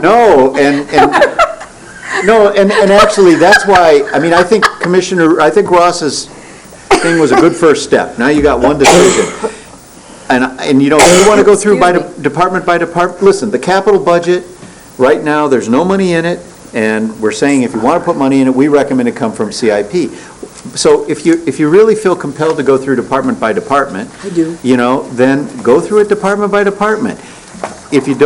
If the majority of you don't feel compelled to go through it department by department, I still suggest you go around the table and you get a list of everybody's items, and then we talk about each item, vote on each item, and then see where we're at. But somehow we got to get back on track where we keep, we're jumping around. Politically, the safest way for you to do this, Christine, would be the rest of the commissioners. I can't wait to hear this. Cut the budget by, say, $750,000 out of the general fund, then he has to bear the wrath and not us. Well, here's the problem with that, and if you tell me to do it, you guys actually told me to do that last year. I just don't think it's a very good way, because I'm telling you that if you tell me that... I'm not going to say that. No, I know, but if you did, I would go back and do it. But Dean and I look at that and we go, unless we know, and this goes to your earlier remarks, Commissioner, and Commissioner Friend's remarks, unless we know what's important to you, we may be cutting stuff out that you think is the most important thing. And so, I can tell you when we start talking about $750,000, we're talking about employees. Now, if I come back to you and I say, I want to cut 3 sheriff's employees and 2 MSU employees, and I want to cut a GIS employee, I won't have any idea if it's where you guys want to go. I have no idea of that. So I'd really encourage you not to do that, but if that's what you're telling me to do, I'll do it. Why don't we, because a lot of these departments, we're just gonna flip over. True. If there isn't, It's a 3-year agreement. I don't, I'm too old to sit around here and go through it page by page. Dennis, I apologize. So why I don't we- don't have with me, oh, I'm sorry, Dick. Go ahead. Why don't we just start The beginning, at the beginning BOC? and start flipping through them? I think All we right. have I to think talk a lot about of- the appropriations before we talk about the Board of Commissioners, and I had that sheets out last night and was making notes. In the front of this, right behind, I think it was between the spreadsheet and the facilities management, there was some pages about what appropriations we make. We make an appropriation to the ambulance, we make Oh, the appropriations. Housing Commission, Yeah. the Right. pool, And I think that's where we have to start, are those Metro appropriations. Fire. All of those appropriations are Sounds listed together. fine to me. Commissioner, I mean, yes, you can do that, but it's in one of these tabs, and if we just go tab by tab. Okay. It'll be there. And Okay. somebody will say, wait a minute, I want to Yeah. talk about those. All right. So, Okay, I'm done with the Board of Commissioners. Oh, not me. All right, let's roll. All right. I want to take a look at our health, optical, and dental. We've got $47,000 budgeted for next year. I'm sorry, our department heads have to pay a portion of their health, dental, and vision. We should either not have it in there or at least minimally pay something towards it. The other thing I want to take a look at is our $22,000 that we pay supposedly next year in dues, which I think is a little high. And I want to try and trim our travel and conventions and conferences, which amounts to another $20,000. And I want to talk about our leadership scholarships at $7,000. So, I'd like to take out the healthcare. sounds good to me. I'll make that motion. Let's remove our health, optical, and dental. Remove That's it? your motion? Yes, Yeah, it's a Would motion. you make the motion too, that we would be able to purchase that at a net cost of zero to the county, so that... Yes, and yes, I certainly will amend that motion that commissioners are able to purchase that at a net cost of zero to the county. I'll You're second it. Can I make a remark here? Beth already supported it. Discussion. Hello, can I make a remark? Sure. Here's, we have an opinion by Cooney and previously one by Dennis Aloya. When the Board of Commissioners set the compensation for county commissioners. But that's salary. That's only salary, Commissioner Inman. The rule is that we set it for the election cycle, both for the salary and the compensation level for county commissioners, including the benefits. So by statute, for the election period that we're in, the 09 and the 010 period, those salaries and those benefits have to remain the same. But Commissioner, I've also seen an opinion from Al Schneider on road commission health insurance, and where he basically said health insurance is not compensation because the terms change all the time anyway, so it's not considered compensation. But those are not They're not elected elected. officials. They're not elected officials, they're appointed. Yeah, that is true. You cannot reduce the compensation of an elected official during the term of office. And so what it comes down to is that question of, is compensation defined as including the benefits that are awarded? That's really the I question. didn't think that it was from what I had read. Everything I've read says that health, dental, and vision is not considered compensation as salary is. Well, I'd like to vote and then let Mr. Schneider weigh in on it. yeah, I think you can do that, because I'll tell you, It's 2 police cars. I'll tell you, if One and a half. it's not legal, we'll know it, but sure. I mean, do what you want to do, and then we'll check it out. We'll double check it with Al. Well, even if it was, sorry, Sonny, we could volunteer to do away with it. I think- Yes, People that's true. volunteer not to take it anyway, don't they? That's what I always do. I think we should, take a leadership role. There are a lot of people out there without it, and, I think that's one thing we could cut. Like Dick said, it's a car and a half. Well, I think one thing that's different too is the makeup of the board has changed over the last couple of years, and I'm not even sure in today's world how many commissioners take the benefit. How many do? Was that? Who does take the benefit? I don't. So 3. Yeah, I'm having a really hard time hearing you guys. You're not I was just trying to get an idea, Larry, how many commissioners actually in fact are using the benefit? Because the you question take it, becomes, Larry? is that $47,000, is that the cost for the benefit for 3 commissioners or 4 commissioners, or is that spread across if all of them were taking it? Because I know that all of us are not taking that benefit. Larry, do you take health insurance with the county? Yes, I have single health. Okay, so, But others, I think, have family plan. I mean, and it gets right back to the discussion that we had about,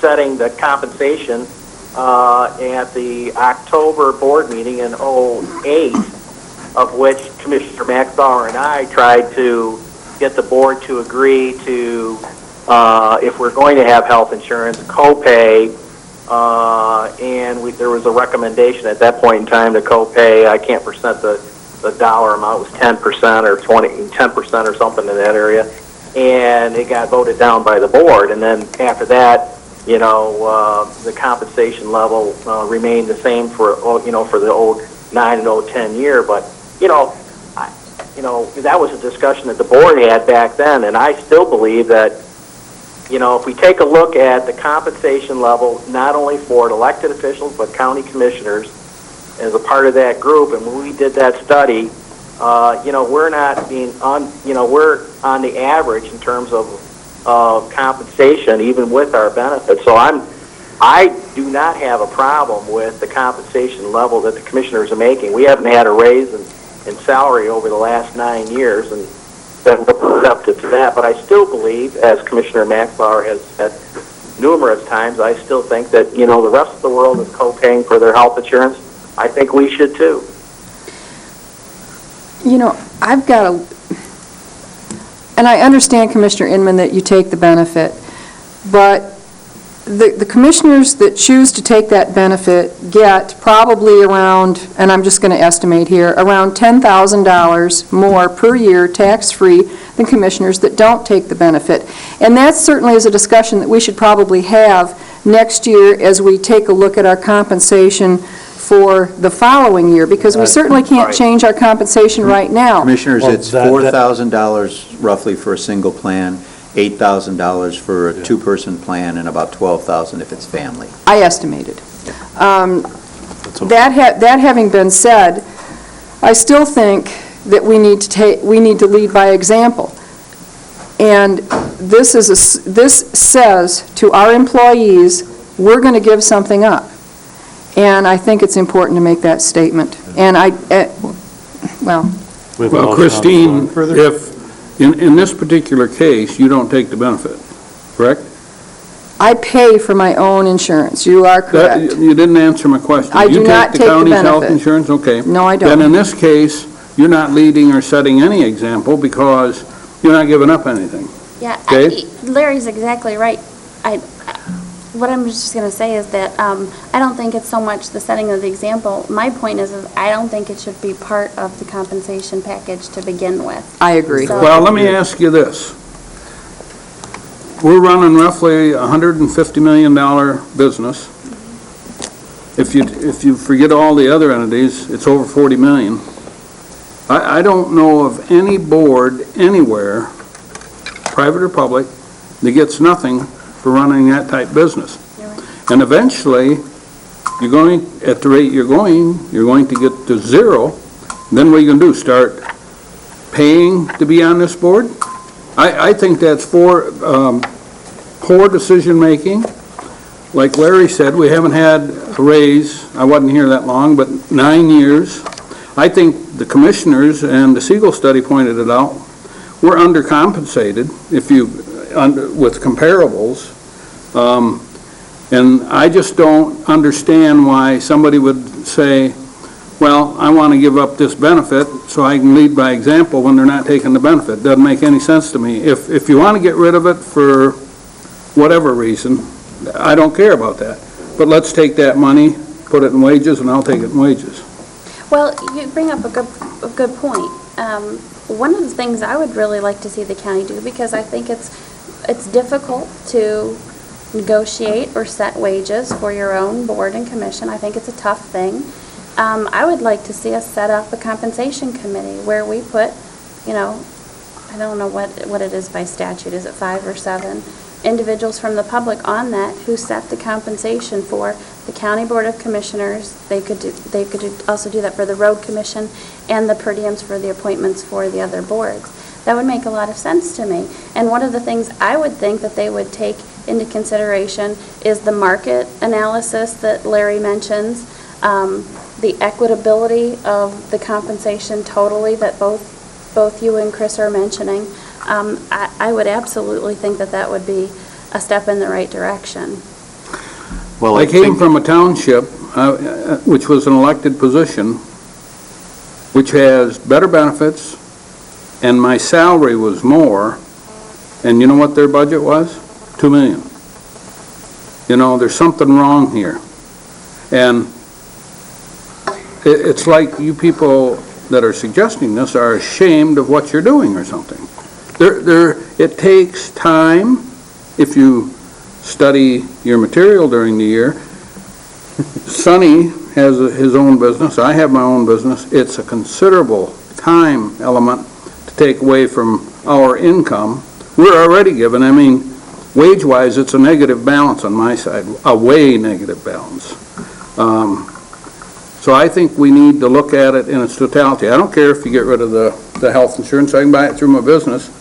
But I think that we ought to have the funds available in the budget here to buy it. So then you would be supportive of an independent commission maybe taking a look at all of these factors together to say, how do we fairly compensate this board of elected commissioners?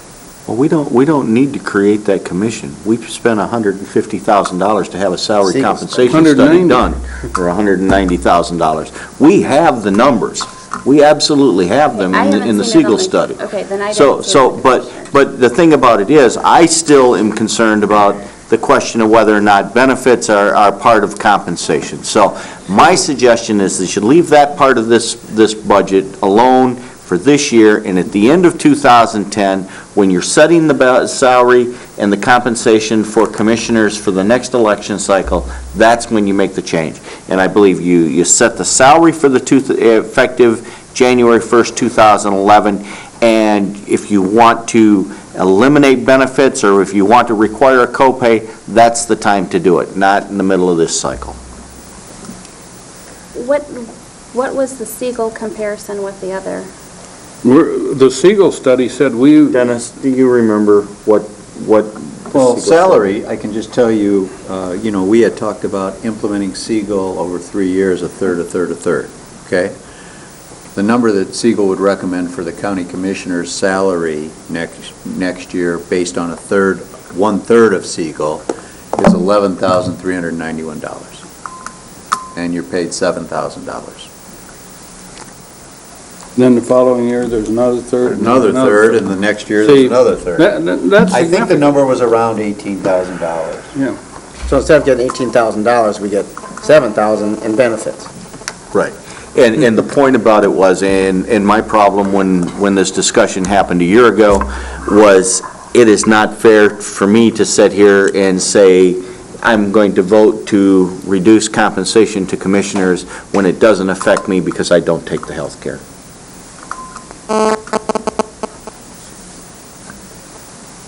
Well, I think this whole conversation regarding compensation for commissioners needs to go to, the building book for the 2011 budget, and that's perfectly where it goes.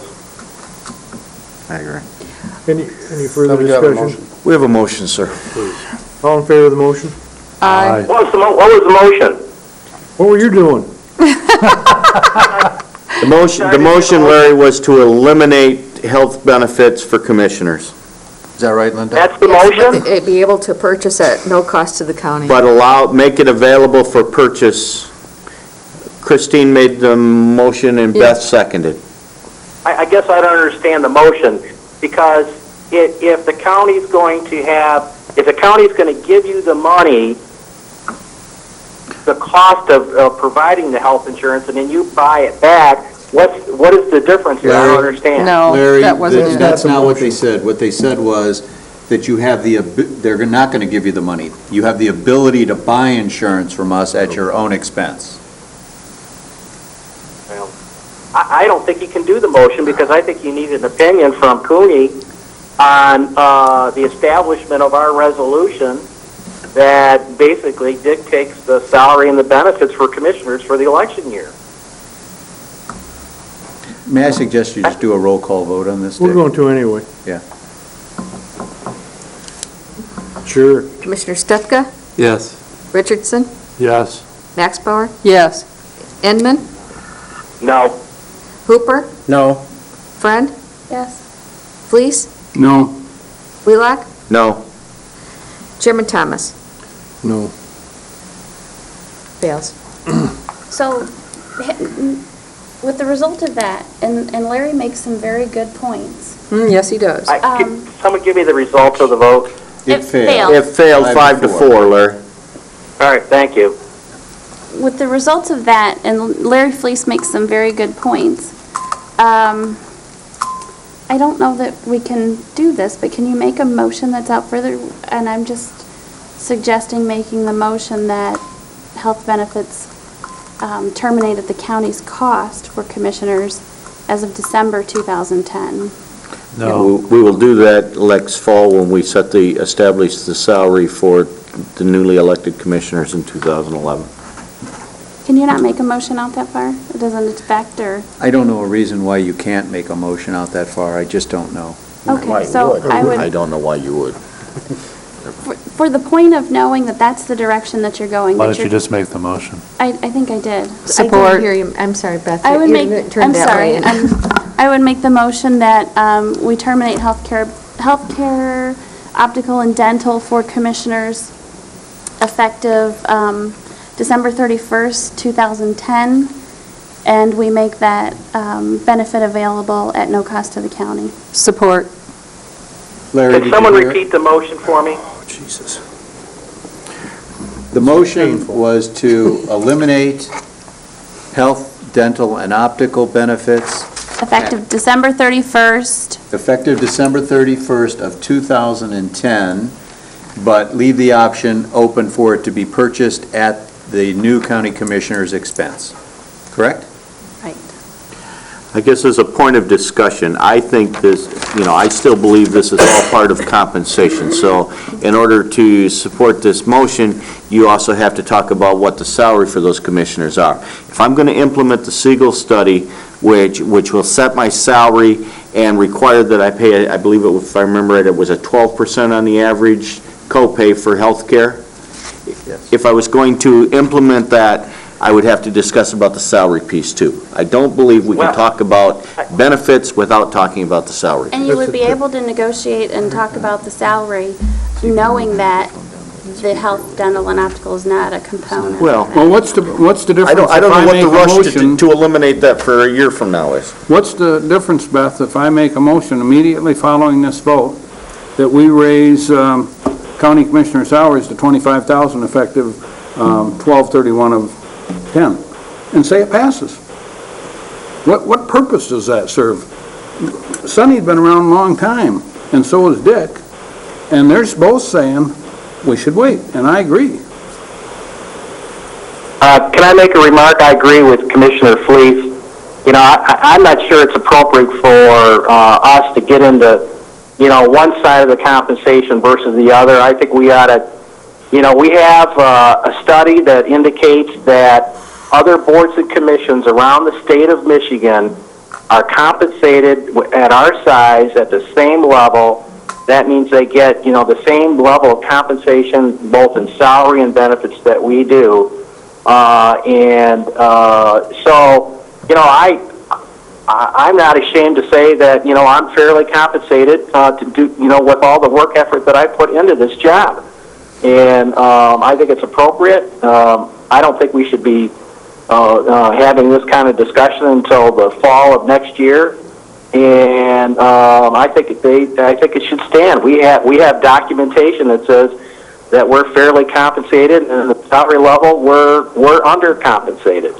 Because you feel that you're fairly compensated, does that mean I'm not fairly compensated? Because I'll guarantee I've been in 20-some hours worth of meetings this week alone, and I make less than you do.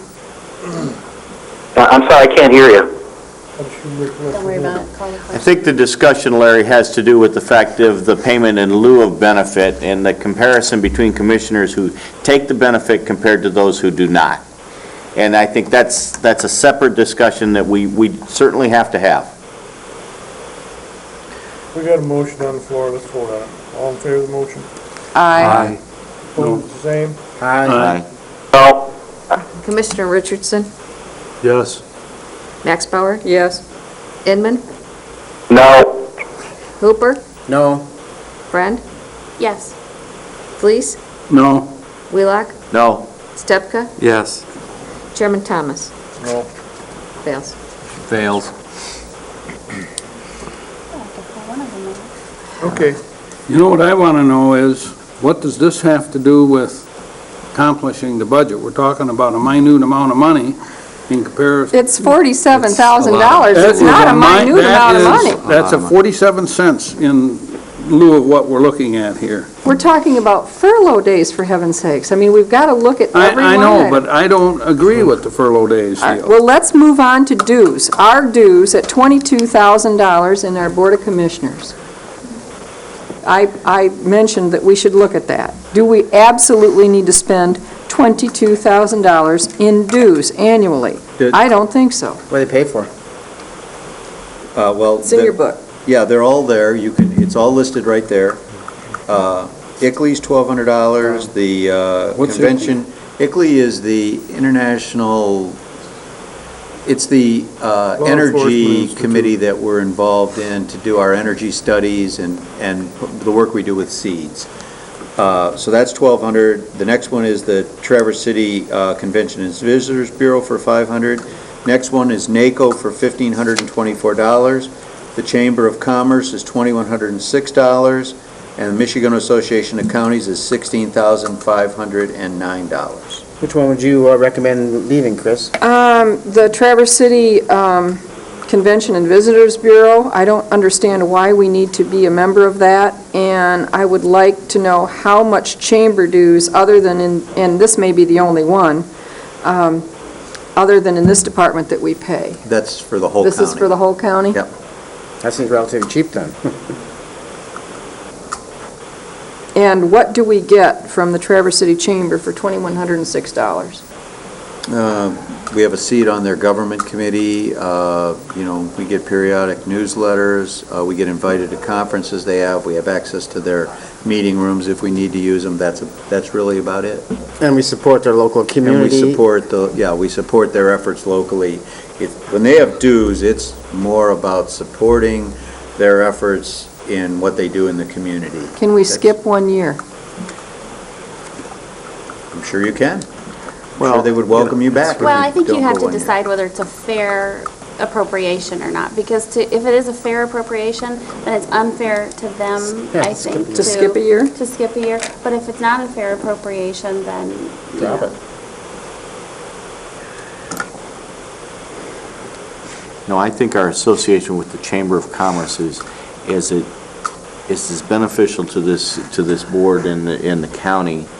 You know, when we talk about leadership, Grand Traverse, and all of those kind of things, which I'm not sure we'd be able to participate in if we were not. Well, that's true, yeah. You know, we made a special point to add an extra person this year to Leadership Grand Traverse, because we felt that the program had enough benefit that we wanted to send 2 people instead of 1 that was budgeted. So, you know, so you're going to eliminate your membership, and then you're going to tell people, no, next year, instead of sending 2 people to leadership, we're not going to send any because we're no longer members. That doesn't make any sense. And this is a really minor amount of money, but on the other hand, I do have a problem with giving money to an organization that does take political positions that I don't necessarily agree with. And I don't think as a public body we should be doing that. Which body are you talking about? Chamber of Commerce.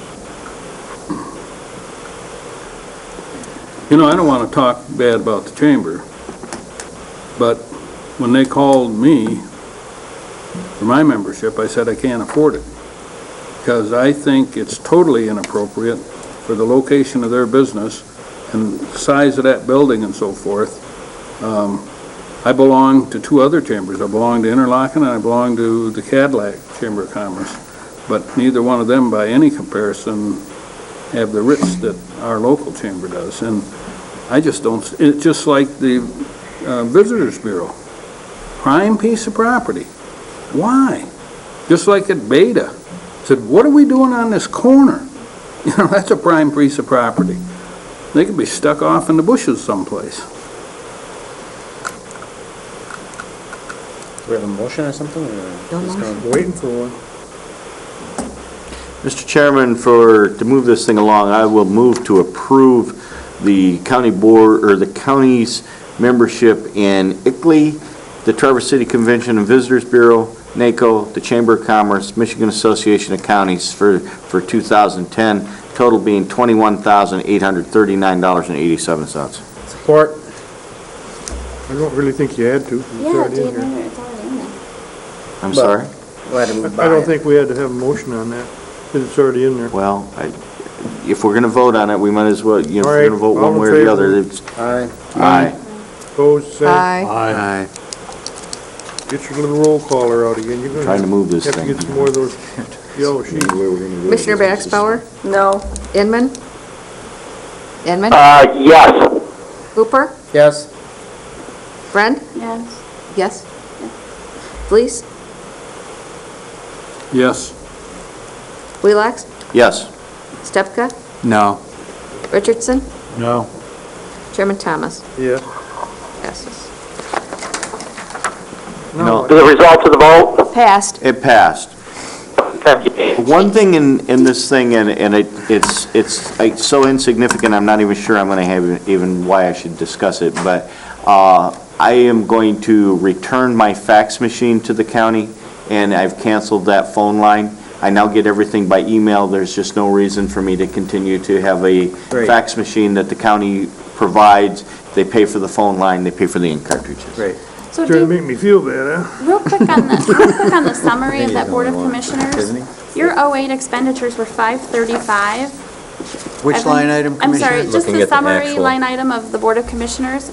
Yeah. That's Uh, correct. It certainly was. Maybe I'm not asking the right question, I'm sorry. But 2008 expenditures are $535,000. This year, you've spent $273,000, so you are well in line to stay under your budget, I think, of $454. Yeah, so it And seems to then me your that, recommended amount is $418,000. So really, you're looking at, what, $120,000 drop you've had from next year from '08. Yeah, that's correct. What's the that sounds like we're leading biggest? the way The there. biggest item in the '08 was the Siegel study cost, and there were some other contractual costs related to the review of the Department of Public Works. And then... The Plant Moran, was Plant Moran in there? Or was, No, didn't the county pay for that? no. Yeah, I- that would be, That DPW probably paid for is that. in there as well. So the big increase or difference is in the contract services that the board paid for, and then there's... it was 93,000. Yeah, okay. So what happens is when you do special projects during the year, that are county board projects, the budget, and you add money to the budget, it goes up. That's the basic reason. I have a question about contract services. Looking at the general, line item 818 across the board, and it is you are budgeting $20,000 less this year than last year, this coming year than this year.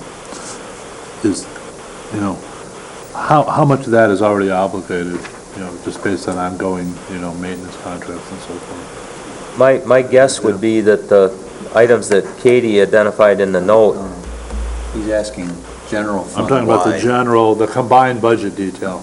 I would Maybe say it's too big of a 95 to question. 98% of it. It would be It's a high most of it, percentage. maintenance contracts, phone it's all contractual stuff. The question is, How many new things did we leave in the budget that were not renewals of existing contracts? Do you recall any? Probably none. mean, I don't recall any, Commissioner. I don't recall any. So when these contracts show up in the middle of the year for like 20,000 for this or 25,000 for that, it's going to come from a different line item or transfers are going to be made or whatever? Contingencies or someplace else. All right. Do they just show up? Do we have contracts that just show up?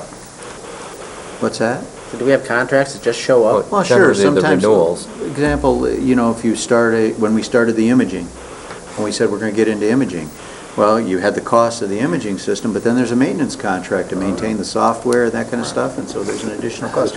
We always try to tell you about the additional costs that are coming when that happens. Basically, in this Board of Commissioners Budget Center, the $25,000 is, as I read this, pretty much 100% of what it costs us to televise our meetings and to web stream them.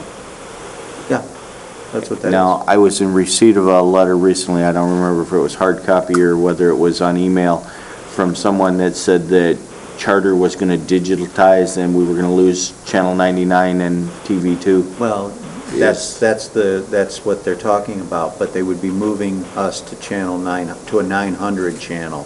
So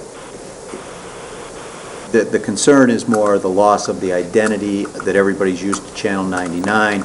It would not change the service. We would still have the We would service. still have the same service. That's my We would still understanding. be Is that your available. understanding, That is Commissioner? correct. Except Yeah. everybody has to go out and rent Everybody- digital boxes for another $5. Anybody who doesn't have a digital box won't have access, that's right. Oh, darn. I have one digital box, but not where I watch Channel 99, so.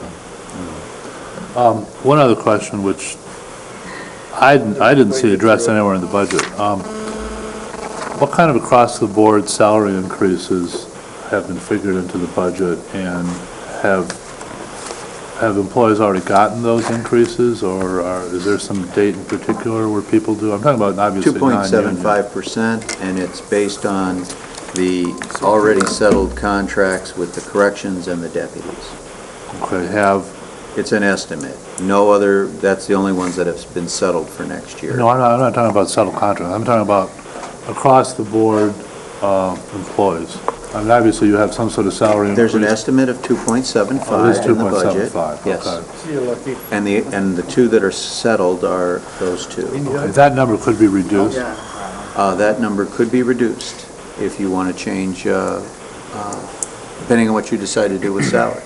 That's right. Okay. And what, and when you do these increases, you do them across the board? Yes, we do build those into the budgets based on the And so current what is staffing. 1%, what is a 1% increase? About $200,000. Well, no, that's not right, because we would have to deduct the corrections and the deputies from that number. Yeah, I'm not sure. Plus FICA? Pardon? Plus FICA? Yeah, that's, it's in there, right?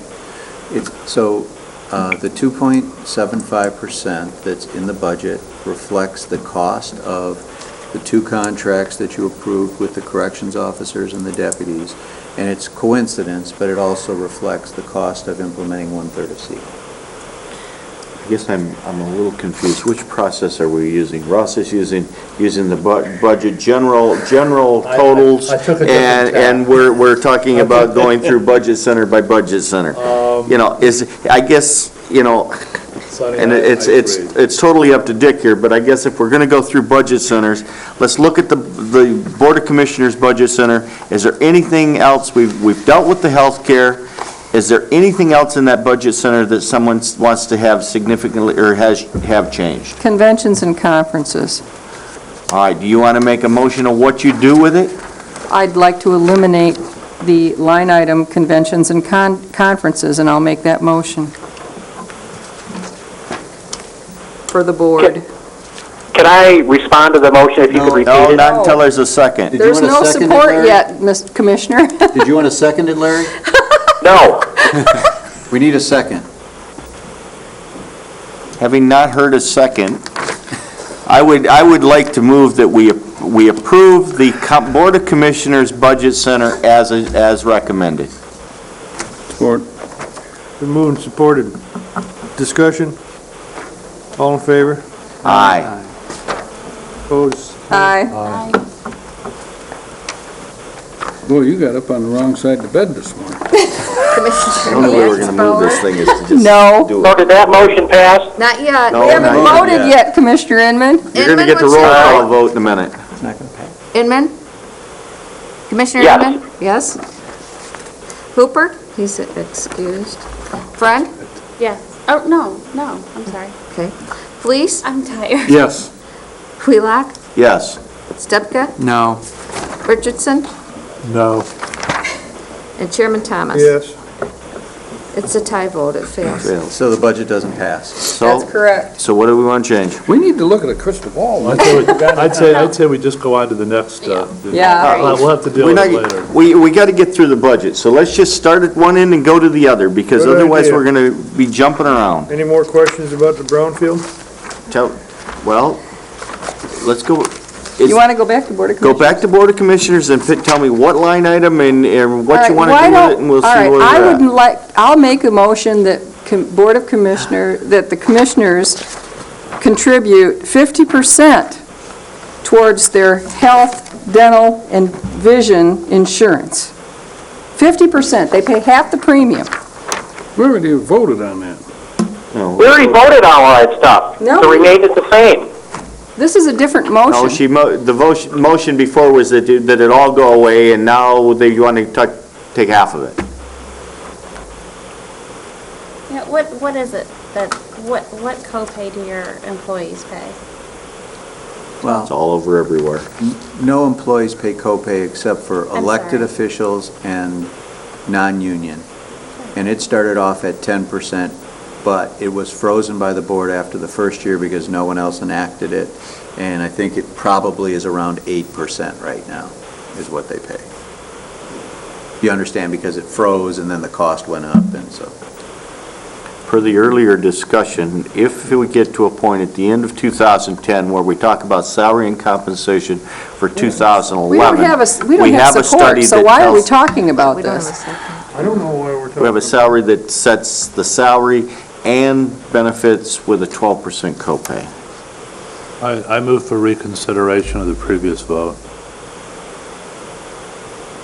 Support? Which previous vote?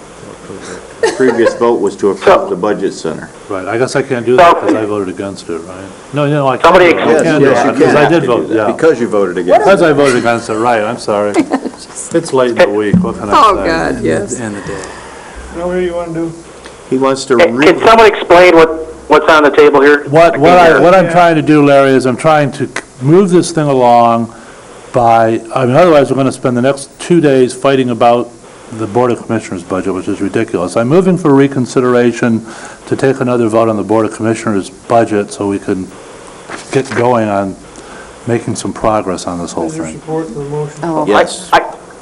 I thought we had already, if there's discussion, I thought we had already voted to keep the Board of Commissioners line item budget as presented. I mean, what, But it was didn't 4 to pass, 4, Larry. Larry. huh? Bruce Hooper And left. failed. And it was 4 to 4. Who's missing? Bruce Hooper left. You. And you. You are. Bruce You wanna Hooper reconsider left. the mo- the- Yeah, you reconsider this motion? I moved to reconsider and it was supported. And who supported it? I'm sorry. Well, I'll tell you what, supported- we've already made the motion. To me, it's not appropriate to bring this thing back up when a county commissioner ends up leaving the room. It should be a vote by all the county commissioners because it affects everyone, so, No, you know, it was a different motion, Larry. Larry, this, a motion to reconsider the previous motion was made by Commissioner Richardson, who voted in the negative, and he has that right to do that. On the approval of the budget. The motion is, So the motion is to accept the budget.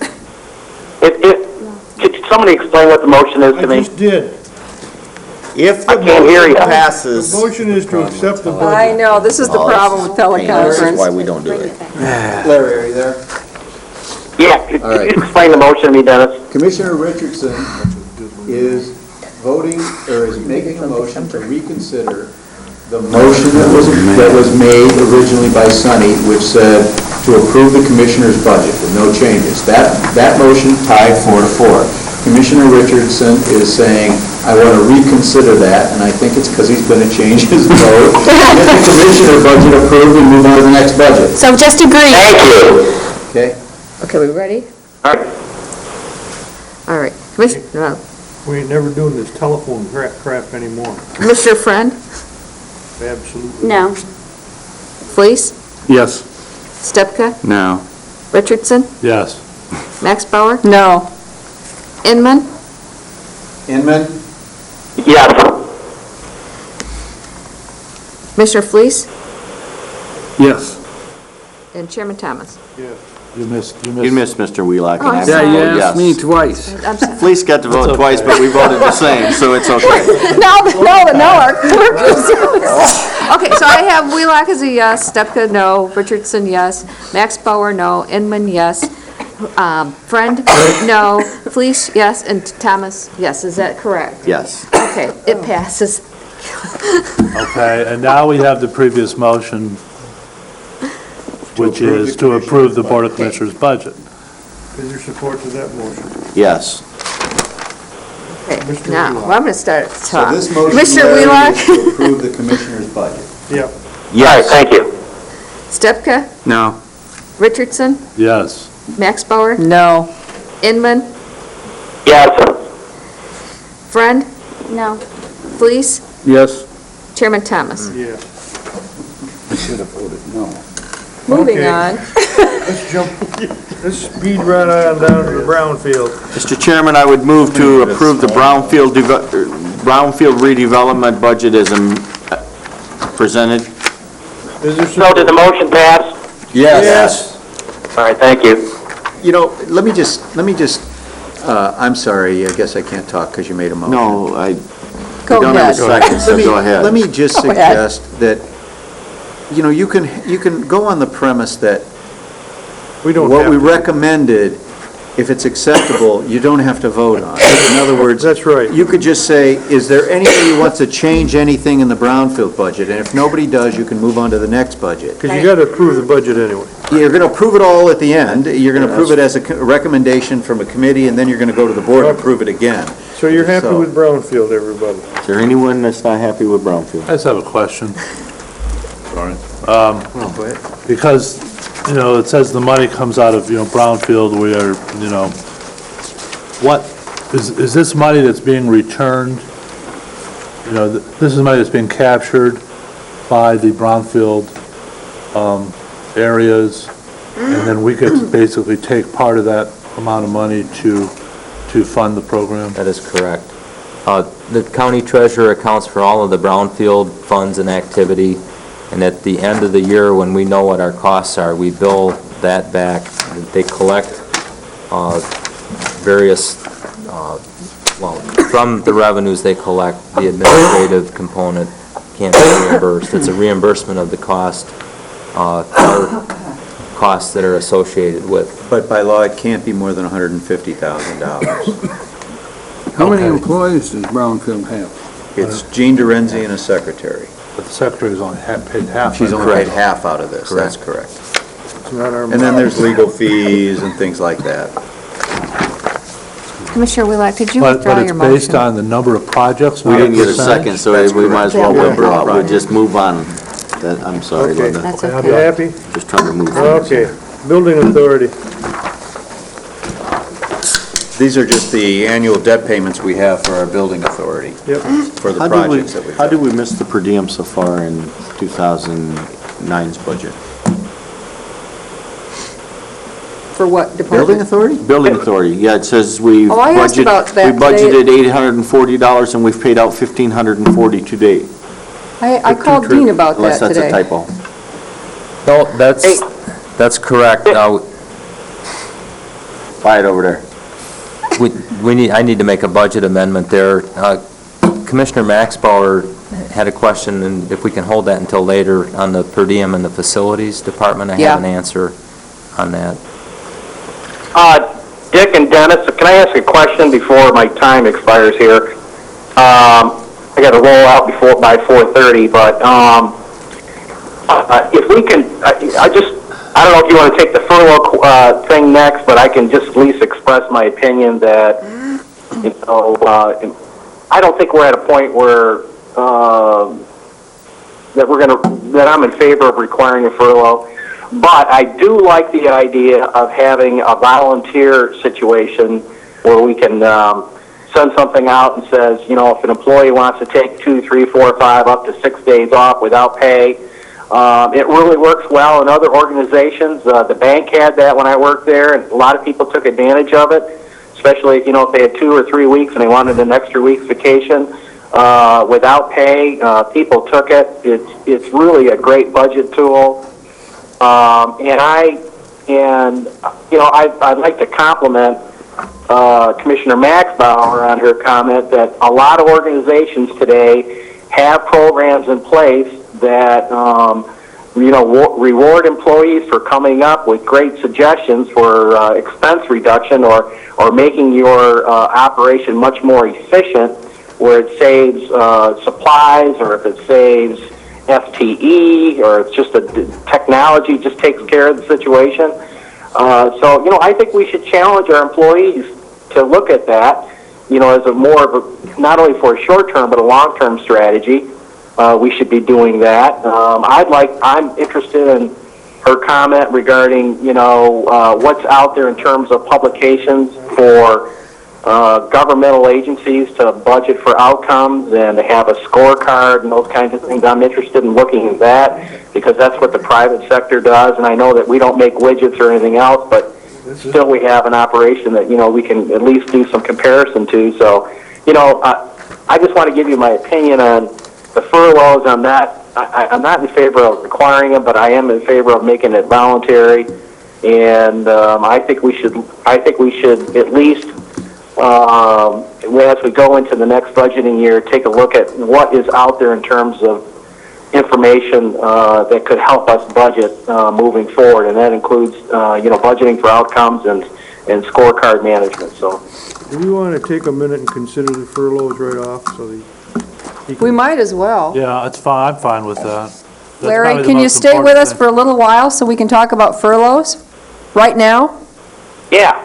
Is Dennis coming back in? I'm sure he is. Because one of the things with the furloughs that I mentioned when I had emailed Chris and Dennis was I said that, you know, because they're voluntary, we don't know how much to plan on. With furloughs, you know, $160,000. When you do something as the vacation purchase plan, which I advocate and support,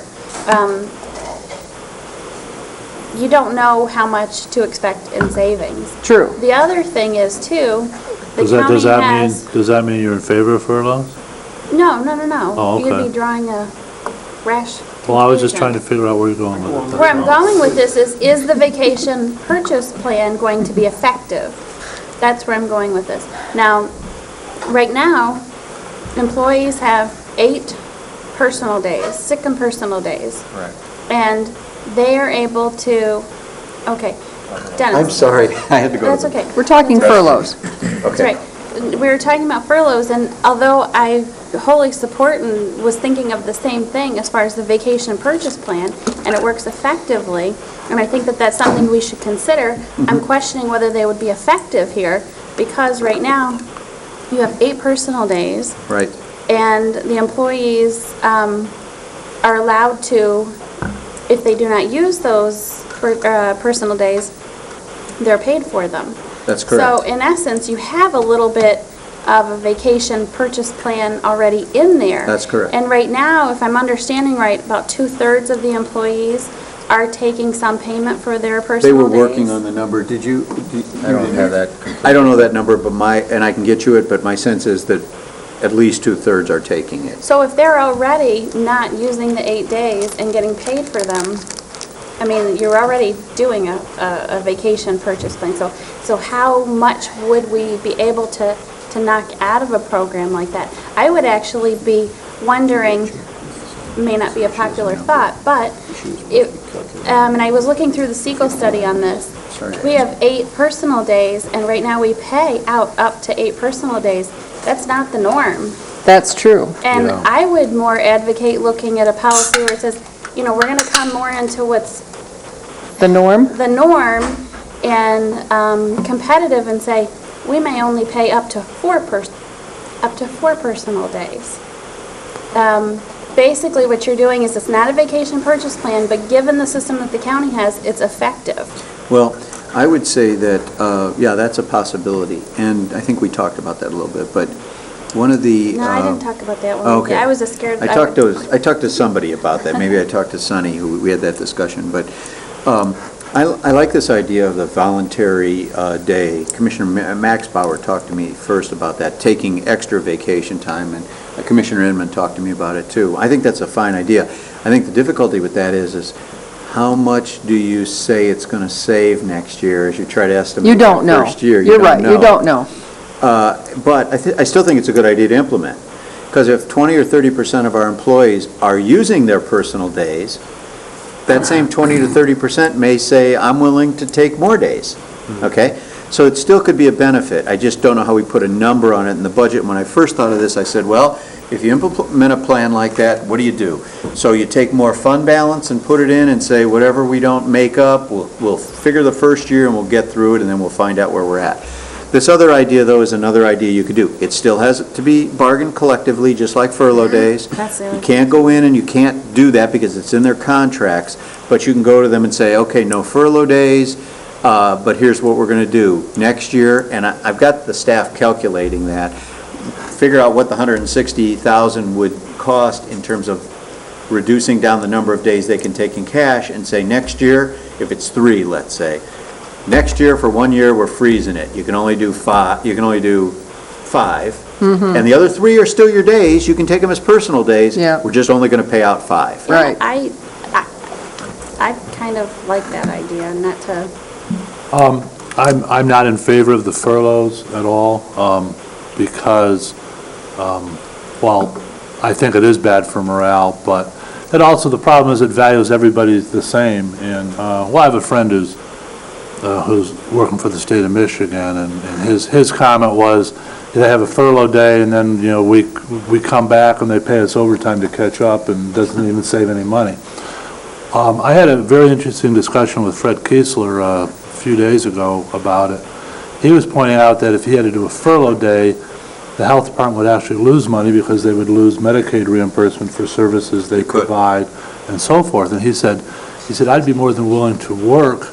He said, if somebody gave me a number, he said, I would find a way to save that amount of money through other ways. I think one comment he made was about maybe some seasonal employees who might be willing to take a little time off, when they weren't needed, as long as they stay employed and kept up their benefits and so forth.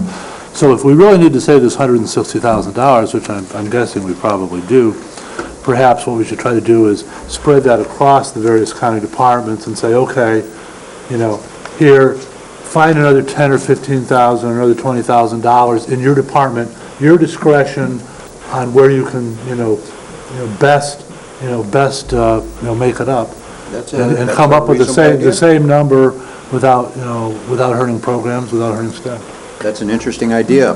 And you could still implement one of the other programs, the voluntary furlough day, and that would just help with, Absolutely. That's a great idea, but at least we wouldn't be dependent on it to save money necessarily. When I was thinking about how ineffective, unfortunately, the voluntary purchase plan might be, given the county's policy of paying for those 8 days, and the fact that a lot of employees do that, I started calling and I looked at Siegel and saw that is an added benefit that the people that you were surveyed against or compared to did not receive, correct? That is correct. Okay. And then I started just making a couple phone calls to, people that I know that are employed in large companies, small companies, in Traverse City, out of Michigan, other areas of Michigan, and some local governments in the area. And by and large, as a matter of fact, I would be challenged to remember if any said that they did get paid for them, they were not paid for those personal days. The history of this, though, is that before that, employees got 12 sick days a year. And they were able to bank those sick days and get them paid out when they retired if they didn't use them. And employees had hundreds and hundreds of hours. So the county board back then negotiated a deal and said, No more sick days. And if you look at some of those counties, a lot of counties have sick days still. This county has no sick days. They get 8 personal days. They can use them for sick, for personal, whatever they want. And the deal was, if you don't use those 12, we'll pay, or excuse me, those 8. They went from 12 to 8, and if you don't use them, we'll pay you for them. And the second benefit of that was, when you let them accumulate sick days and pay them out, and you pay them out 20 years from now, you might be paying them out at salaries that are 20 or 30% higher than what they are now. So the benefit was, you're paying it out at today's rate, you're not paying it out at 10 years from now rate. So there's some history to it, and I think it would be hard to say, just to change that forever, because, they bargained for that and took less days. Okay, but would not one, you said it might be hard to change that forever, but might not one consideration be next year that we capitate how many days we'll pay out? That's what I was suggesting. I mean, I think we could go back to them and say, look, we have furlough days, we're going to have layoffs, there are a couple of options here. Another option would be suspend this for 2 years, we're only going to give you, or for 1 year, we're only going to give you 6 days. That's all we can pay out. And that's a question for Dennis. Dennis, if we do not do these furlough days, are we, since the board has chosen a budget number that we're going to take out of fund balance, are we going to end up with layoffs? Yeah, yes, if you do that, yes. Or you'll have to go back Or and find how other much savings fund in the balance. budget, or do what Commissioner Richardson said, which I think is a different way to look at it. But yes, if you took that $160,000, you'd have to decide how you spread it. Is it going to be by the size of their budget, percentage-wise? And I, by the way, would include everybody, including the sheriff's department. Yeah, absolutely. I mean, there's always some line items that have some padding in them. And that Now, would the end result might be that you don't have as much, fluctuation in the fund balance. But it's that's still okay. good, and that's kind of what Commissioner Maxbauer is saying. There's always a little place that departments And can help. we're all in this together. And I truly believe that employees and department heads know where there's waste, where they can do things better. The only department that I would ask that you really take a look at, whether you request this or not, is Commission on Aging. And I say that because, number one, it's millage funded. Number two, you're asking them to trim, I don't know, whether it's 10, 15, 20% from their budget. Do you not send somebody to somebody's house to do their, Who's talking 10, 15, 20%? well, what percentage are you talking? Well, no. I'm talking $160,000 spread across the whole county. That's not very much money. Yeah, but what she's saying is, and I have to agree, Commission on Aging is totally millage It's funded. different. They shouldn't be affected at all. And if you're talking about trimming them, are you going to not mow somebody's lawn one week? Yeah, Are you- well, technically, it's not funded by the general fund balance.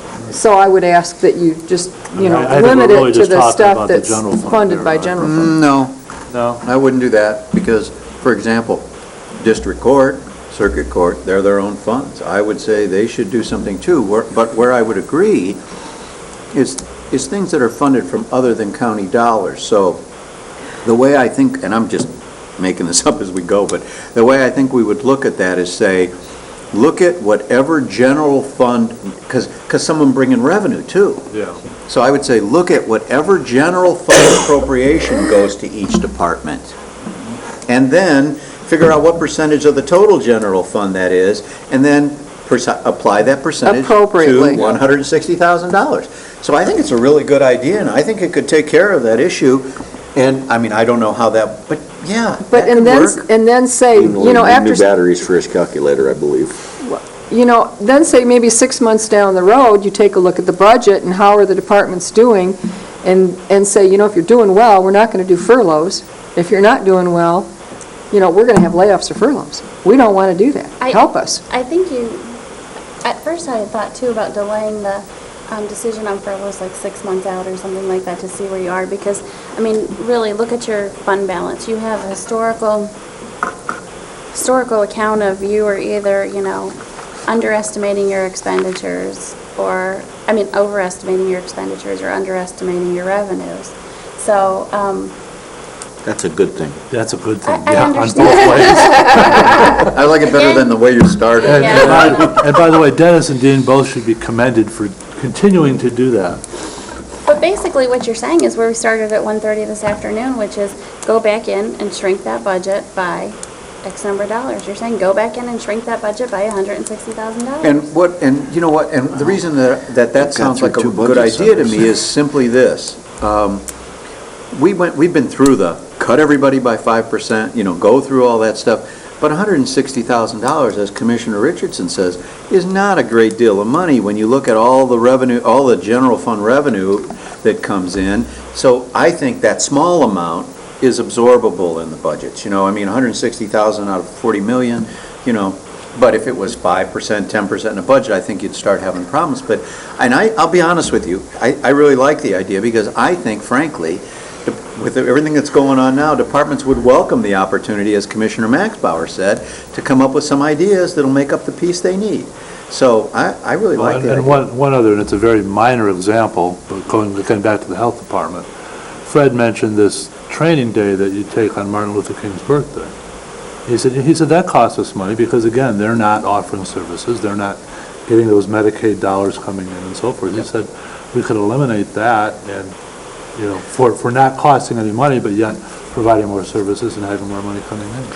Well, my suggestion would be is that we continue through this budget. We may identify that $160,000 by the time we get to the other end of it. You're more optimistic than I am. But that's fine, I agree know, with you. But we were talking about the furlough, that's why I brought it No, up. well, yeah, and I think the furlough discussion was later in the process. Well, no, but So Commissioner understand Inman because Larry wanted to be, could partake. I certainly don't support the furlough idea. Dennis and I had discussions about, maybe lowering the number of personal days, those kind of things, offering free days off, because one of the first discussions that happens when you talk about furlough days is the question, well, can I use my personal day, get paid for it anyway?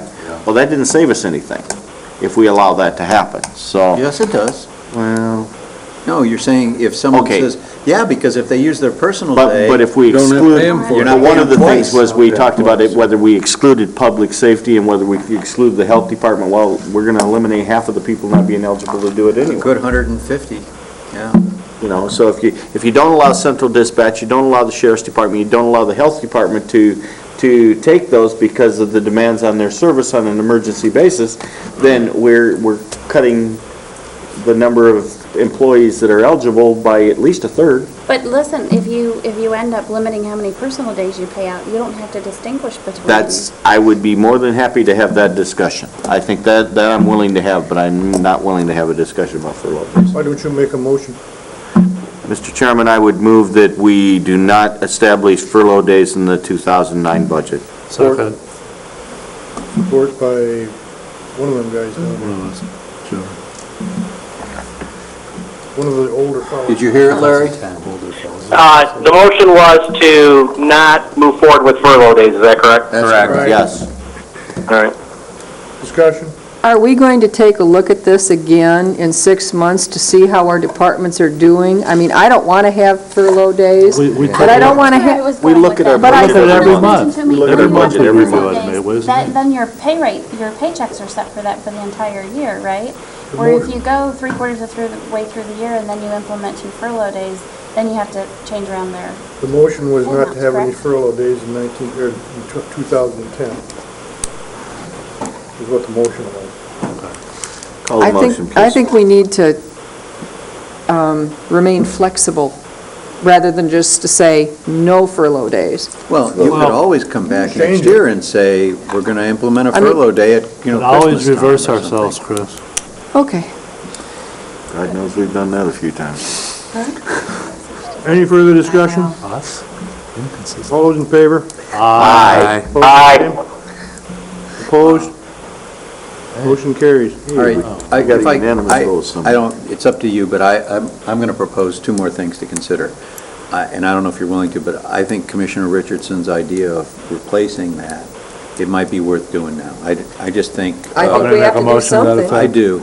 Okay, I would move that we direct Dennis Aloya to meet with his department heads and find a way to allocate $160,000 of savings across all the budgets, all the department budgets for the 2010 budget year. And I would do that based on general fund percentage of general fund appropriation in each of the budgets. And that would be cited in lieu of furlough days. Absolutely. I have a question. Support.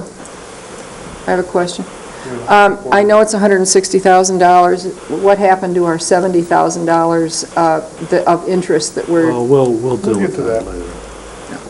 That's when we'll go back and start fighting over the line items, okay? My question is how did this budget make it to us in this configuration if there was that $160,000 in there to get out of it?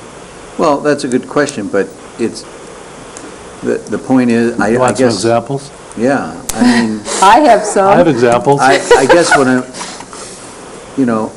I mean, that should be. You don't have to answer. But it should be obvious, I mean, just what we had, the discussion we had about fund balance. We don't budget everything to the nickel, you know, I mean, we try to be careful, and they try not to spend, but, you know, we don't budget to the nickel, so. Here's a very minor example, but. No, I'm not. No, I'd like to hear I want to give you this example because this has been bugging me since I first saw it a few weeks ago. We budget $1,600 for leased LEIN lines. Is that law enforcement investigative network or something like that? Yes, yeah. This is in the court's budget. We never spent any money, but we keep budgeting. This year we budgeted, I mean, for next year we have $1,600 budgeted. Previously, this year we have $1,500 budgeted. But if you look at the expenditures, we've never had any. And that's because we received a letter from the state saying, it used to be that it still is, that they only charge one lien charge for all of our county departments. Last year, or 2 years ago, we received a letter from the state saying, because of their budget problems, every station that has access to lien was going to have to pay an individual license fee, okay? So we started budgeting it, they never collected it. Okay. And so that's the only Don't reason. tell 'em. What's that? Don't tell them. Well, I just did, I guess, but we try not No to, one's but you know watching. what? They sent us a letter 2 years ago, any day they could send us a bill, and Well, we'd have to I- pay it. I That's the- understand. But the point I'm making is, there is an explanation, Okay, it's just we well, don't willy-nilly do it. I thought there was, Yeah. but on the other Yeah. hand, there it is. Yeah, but see, in the old days, you're talking about lien, right? Need a vote. Yeah, in the old days, all the lien used to be run through the police departments, you know, sheriff, state. Sheriff had one, City. the city had one. Yeah, we each three had one, and we did, like for the city, we did all their lien work. Because there's a lot of rules, I mean, sometimes you can't run it. So the motion is to allocate the $160,000 to the departments based on their general fund, percentage of general fund in their budgets and save that money, correct? General- Correct. All in favor? Aye. Aye. Okay? Oh, glad to hear I'm from gonna, you. could I suggest one more motion, only if it's something you're still, Well, let him We gotta ask if vote anybody opposed goes first. against. I'm sorry. We have to find out if anybody wants to vote against it. Any opposed? Is anyone opposed? Oh, any opposed? Well, Stepka's, and he's gone. He'll be back. I'm gonna suggest one more motion just along these lines. I think that idea of a voluntary furlough program is a good idea. I think it will save some money, and I'm just gonna suggest you might consider making a motion to set up a voluntary furlough. Well, I will make the motion But that you we... can't budget for it. Yeah, I know. Right. But I will make the motion that we allow employees to take advantage of up to 5 voluntary furlough days. Support. Been moved and supported. Did you get the motion? Discussion? All in favor? Aye. Aye. Opposed, the same? Motion carried. Hey, that's 2 in a We row. can go back to departments, I guess. Okay. Yeah. Now, can Could we touch briefly, if you wouldn't mind, for the next 15 minutes or so, touch on the elected official salaries? Question I have for Dennis, before we jump into that, does the Siegel study, 1/3 recommendation for the targeted staff members on the study, is that in your 2010 budget? As I stated earlier, the 2010 budget has an estimate that we believe allows us to implement 1/3 of Siegel across the board. All right. So, I mean, I'm just throwing this out, you know, if I know we promised everybody a one-year review, and if we feel comfortable with how we have the budget for 010, you know, we could say we're going to move forward with that 1/3, but we might want to disclose that, you know, if things continue to deteriorate or flatten out or whatever, you know, we may want to hold on another year of that step increase. I mean, just throwing that out, whether we want to do that next year or wait and see. You know, and that just gets into the part of the elected official salaries, because that does involve the Siegel recommendation of the 1/3, but Bill Rokas and I had a discussion today. He usually kind of represents the elected officials. And the reason that I added this to the agenda is because, and I apologize, I don't have the exact date. Either at the end of, Bill thinks it's the end of October, I think it's November 1st. You have to establish the elected officials' salaries by law for the next year. So we've historically always done it during budget. And so that's why I put it on here. I want to make sure we don't forget that that's something you have to do before the end of the year. Commissioners are different because you set it for a term, but for the elected officials, it's every year you have to set it by November 1st. And I think we need to talk about car allowances for those officials at the same I time. assume that you'll talk about car allowances at the As same we go time you through talk the about budget salaries, but yeah, definitely. As we go through the budget centers. Yep, definitely. well, you know, I'm just going to throw this out. I don't want to muddy up where we're at. I can tell you that, you know, most of the businesses I talk to and the folks that I'm aware of, everybody pretty much got a zero raise this year and probably next year, rather than looking at layoffs or looking at, you know, extreme cuts in budgets and, you know, the county move forward, you know, because we got all these bargaining units, these contracts and everything we've agreed to, but, you know, we're going to go back and ask our departments to find some fat or, you know, cut 160,000, and meanwhile we're going to jump a bunch of raises up. You know, and timing is everything, and perception is everything to a lot of folks. And, you know, we couldn't pick a worse time. You know, I know we said we'd take a hard look at in 2010 for Siegel, but, making the comments we've made today about the various concerns we have for this year and next year, you know, everybody else is getting a zero raise or pretty small raises, and they're just thankful for their jobs. And, you know, here we're implementing some substantial, you know, increases for some folks. So I'm not saying it's right or wrong. I'm just saying that, you know, there could be a real perception there.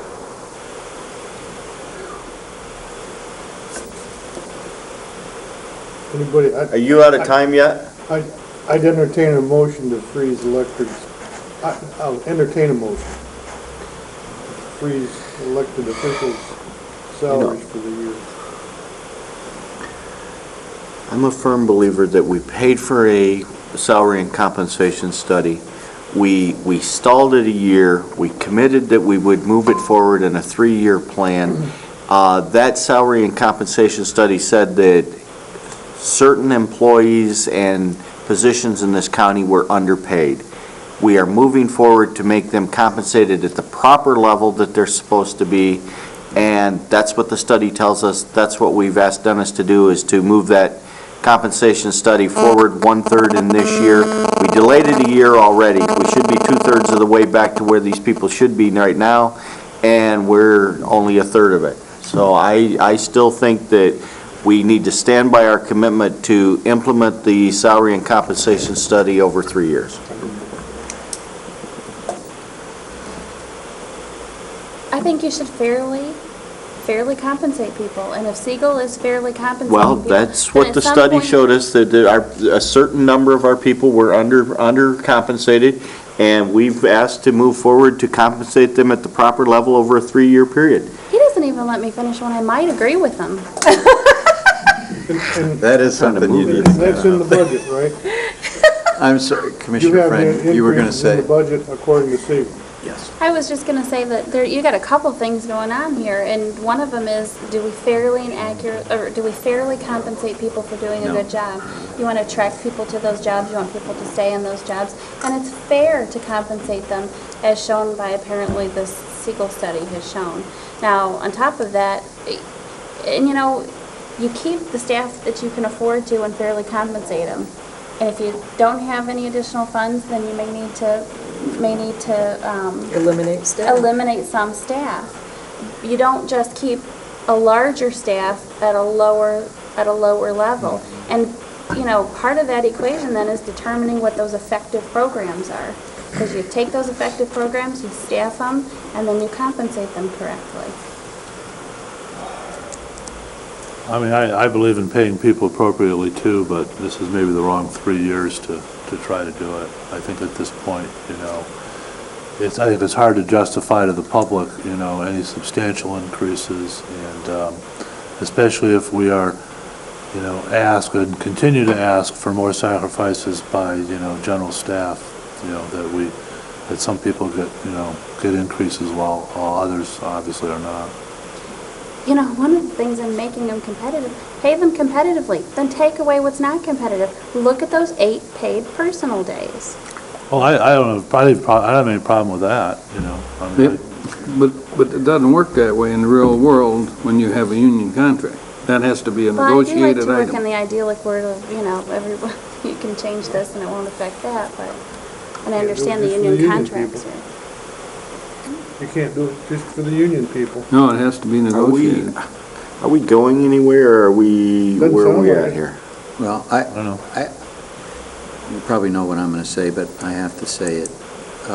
I've had at least 5 or 6 meetings with you where we've talked again about implementation of Siegel, whether we pursue that in collective bargaining. Quite frankly, you know, with all due respect, the situation isn't much worse than it was, you know, 2 months ago, 3 months ago, 4 months ago, when you told me continue on with Siegel. I'm just telling you, I've been in all these collective bargaining meetings, and this is the action that we've kind of moved forward. The amount of morale issues, I guess I'm going to say the confidence that the staff has in both the commission and myself. If we turn around on this now with everything that we've done, I think we're doing an unbelievable amount of harm. I understand the situation, I truly do, and I understand the political position it puts you in. But I'm telling you, from a standpoint of this operation, you know, if 6 months ago you would have said, Dennis, no, you can't go talk to them about that, it would have been different. But that's not what you told me, and that's what I've been doing. And I just don't know how I go back to them a second year in a row after we did it once. We're just starting to repair a little bit of that, you know, damage. I think it's going to be extremely difficult, You know, to be honest. I agree with Commissioner Friend. I think you fairly compensate people, and then you take a look at the programs and you prioritize them. And I think as soon as we get this budget voted up, which it appears that we're going to probably approve a budget here soon, I think we need to sit and take a look at these programs and prioritize them and start. We cannot do everything for everybody anymore. We can't do it. We can't afford it. The money isn't there. And we're going to have to take a look at the results we're getting for what we're paying and prioritize those. But I agree with Dennis. I think we have to move forward. Mr. Chairman, I would move that we continue to move forward at the recommendation of the zoning, or the county administrator, and implement 1/3 of Siegel in the 2010 budget. It's in our draft, and I think we have to commit to that. Before you commit to that, in the last 5 minutes, why don't we just have Dennis go back before the next meeting? Keep Siegel in. We're going to pay people competitively. Look at some of the benefits, like you say, the PTO. Cut out the $160,000 from the benefit, or from the departments. Also, ask them if there's anything else that they can tweak out of that budget, and bring us a method to determine the effective programs. We cannot ask Dennis to do that. There's no possible way. I can You do know, all of those we- except the last one. There's- Commissioner. That's the one I just, And we can't do it in a timely fashion and to that's- complete this budget, because if you come back and you tell us what you're gonna cut out and what you're gonna leave, and then we turn around and we get down into family juvenile court and we wanna add something or subtract something, you gotta start all over again. We have to go through these budget centers. If there's items that commissioners want to take out, we have to go through those, identify those before we send Dennis and Dean back to prepare us an amended budget. So let's keep going. Is there a second? We didn't have a second. Is there a second to that motion? Do we have a motion on the floor? I made a motion to implement Siegel, 1/3 of Siegel in the 2010 budget. It's in the draft that we have before us. Okay, and there's support for that? No, No? No. You want to do that? I'll support it, yeah. Further discussion? To me, it's just we've made the commitment to Siegel, we've sent Dennis into negotiations telling him we're to negotiate 1/3 of it. I believe this board has to go on record that we support that 1/3 decision. Is there time for discussion? Yes? Well, I guess I'm a firm believer in the commitments that the board makes, whether it falls on, bad hands or good hands. But I would want to, after we get done with this motion, maybe, if we could, direct Dennis to say, next year, for the 011 budget process, this thing's not a given for the additional 1/3. I mean, I'll do the 1/3 this year for the 010 budget, but, depending on how it flops out, this thing is going to be on the table. Well, I think it strictly comes down to a discussion about what is the proper salary to be paying people, whether it's salary or an hourly rate. And we've identified where we were under. We need to bring those people to the proper rate. We've committed to do that over a 3-year period. Just want to refresh Commissioner's memory that it included with implementing Siegel is charging employees a copay on health insurance. and we are doing that. No, we would do it with... Next year's budget? If you implement 1/3 of Siegel, they would pay 3% premium. If you do the second third, they would pay 6%. If you do the third, they'd pay 10% of the premium. And that's already built into these numbers. So And employees aren't paying anything now? just non-union employees, department heads, and elected officials are paying between 8% and 10%. No one else is. I would agree with your motion if you would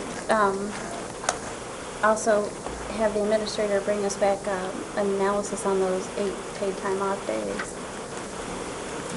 We can bring that back. I don't think one has anything to do with the other.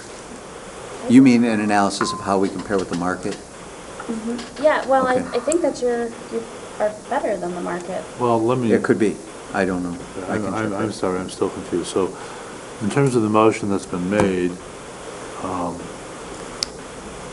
so the only effect this paying part of the health insurance is on the union employees, correct? No, But those are contracts that have already been negotiated. yeah, it would all have He's to gotta be, it go all back has and to be negotiate it all negotiated. again. There's I can openers tell on you, every some of one the those departments, contracts. some of the unions aren't going to want Siegel. And we'll talk about that in a closed session, but some aren't going to want it. But the thing is if Siegel is, wherever Siegel is implemented, If we pass this motion, what is the immediate effect in terms of the 2010 budget? Everybody gets a 2.75% raise? no. No, we It's- implement It would be Siegel where he implemented by negotiates. Siegel, and it would be we would try to implement Siegel, but I've already got a couple of the unions that are saying, we're not going to take Siegel. No, I'm thinking I'm more of the sorry. non-union employees right now, because I asked you, I said, what kind of pay increase is built into the budget? And you said 2.75%. Yes. And then you said, which is coincidentally what the Siegel recommendation would be. Yes, that's correct. So- Sonny? Yeah. Wait. I'm just wondering to clarify your motion, that we would move forward with the Siegel recommendation I think we need to exclude the Board of Commissioners on that motion because that was part of the overall recommendation for Siegel that they move our salary up. And we can't. That can't be done until the election cycle, Larry. We've already, Yeah, we discussed so- earlier, that salary couldn't be considered until next year's budget. Because we can't raise our own salary. Right. What was your question, Commissioner? Well, I'm still trying to figure out exactly what the impact of the motion is. Okay. In terms of what? In terms of how it impacts this budget? In terms of how it impacts this budget. It doesn't affect it. It's in the budget. All the money that I've suggested. in the So let motion me is say in the it a budget. different way. If you implement Siegel, I'm going to come back, if you say, go implement Siegel, and let's say you do it with the elected So officials. what you're saying is that the budget that has been presented to us is already in sync with the motion that Sonny has made. That's correct. Yep. Yeah, it's a So commitment basically, we if the made motion last year. fails? The only other thing I would say that I just want you to understand, and I'll talk to you more about this, but I'm making an assumption, and it'll be up to you, but I'm making an assumption that if people do not move to Siegel, that you're not going to offer them a 2.75 raise, you're going to offer them something less than that. But I have to get your direction on Again, that. you're talking about union contracts. Yes. I'm looking at the impact on the budget on, next year. I mean, you already talking about two furlough days, two unpaid days off, so to help balance the budget. Yes. Okay, now we've Taking care of that. We've resolved that in a different way. Right. But, we may come to the point where the only possible solution is laying people off. Yes, okay. And it would be my general feeling that, staff as a whole would rather take a smaller increase rather than face layoffs. I don't know. I mean, if it's in terms of money is tight enough that we don't have enough money to give everybody the single increase. That has not been the historic position the unions have taken here in this county. I've gone I'm to- talking non-union. Yeah, but the number of non-union employees we have, Russ, is so minor compared to the number of people. We're talking about 90-some employees versus the With 500. other 430. But the history of negotiating, when we talked about doing that, back in 2004, the answer was lay people off if you got to lay people off. Oh, really? Yes. And I think Absolutely. people Which reach is that what you did. decision based on whether they perceive there's dead wood to be had. Yeah. Don't you think? I Could mean, be. if people see fellow workers and they think, gosh, we're all valid and all here and all adding, then by all means, take an across the board cut. We don't want to see anybody go. But if they see inefficiencies, then they're going to say, Well, actually, Commissioner, I think, to be honest, what I think they do is they look at, where am I at in the seniority list? Am I going to be impacted? And Yeah, it's the guys they with do. 1 or 2 years. Absolutely That's they what they do. do. You bet. And then they go, no. That's what I think really happens. So do we have a vote coming? Coming Yeah, now. got one coming. All in favor of the motion? Aye. Aye. Opposed, the same? Motion carries. Could I have a point of clarification? Dick and the county commissioners and staff, Dennis, I want to thank you for allowing me to call in. And I also want to especially thank you for the flowers you sent to my sister's funeral.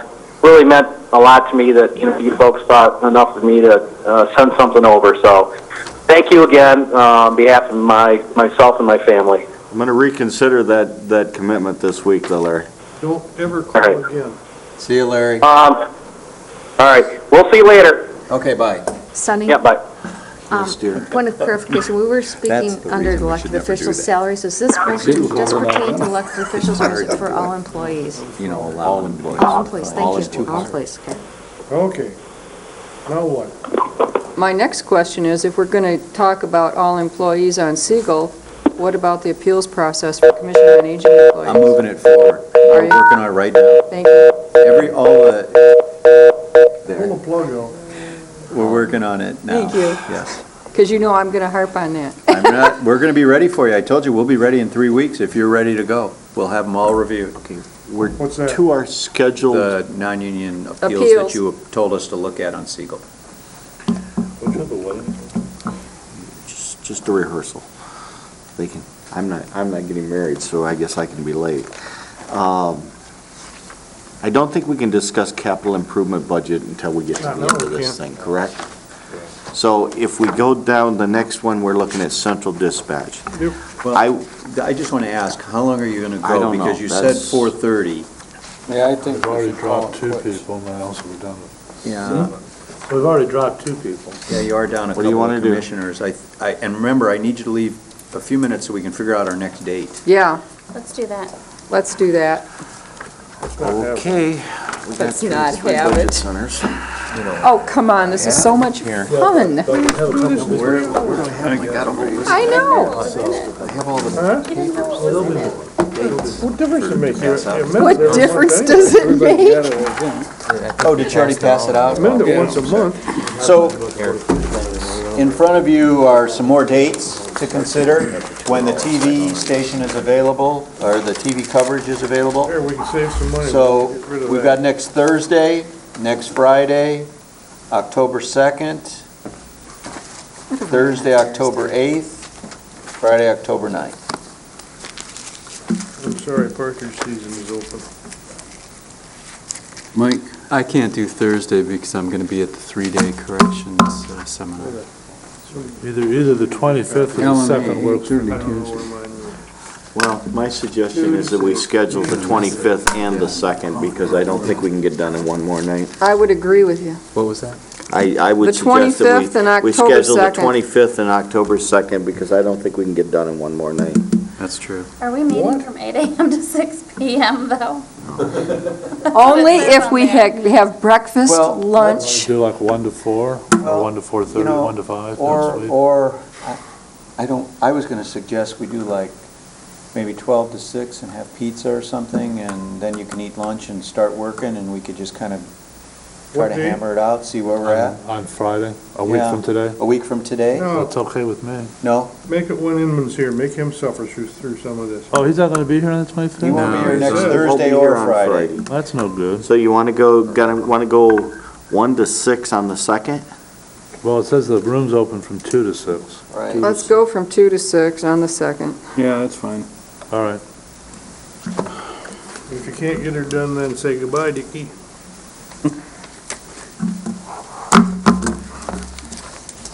Okay. Well, I get- So nothing on the 25th? Am I right? no, Apparently not. I don't have to worry about taking anything home, because you'll soon be somebody. Larry. 2 weeks to dig through the trees. No. Find little pockets of money. I'm going to argue with him about that Are we done? Well, you know what we might fire be able to channel. do? We might be able to have I'm kind not of a giving up plan on that. for Mr. Chairman, I would move we 160 by then.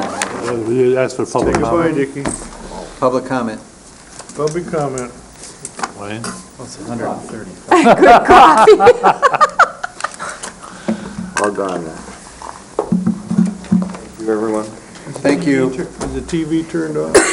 Not quite yet, it will be in a second. So, you know what, I just told Ross, maybe we can have that 160 with the departments kind of figured out by then. We might be able to bring you the plan and show you where that's at. Did we adjourn? Yes, they did. Thank you, Commissioners. Beth? Beth? 8:30 Tuesday, LNA. Big deal going. Oh, yeah, I've got to be there too, Village because you're interviewing for Commission on Aging Board. Did you end up, those are yours, right? Thank you. Did you interview Beta? No, That's Tuesday, too. yeah, we got 9 between, He putting is- on I aging. won't be. You're not going next, or is I got some of that, I wouldn't say anything. It's good that there's interest. Yeah. But that's a week after. I'm going to the seminar next Tuesday.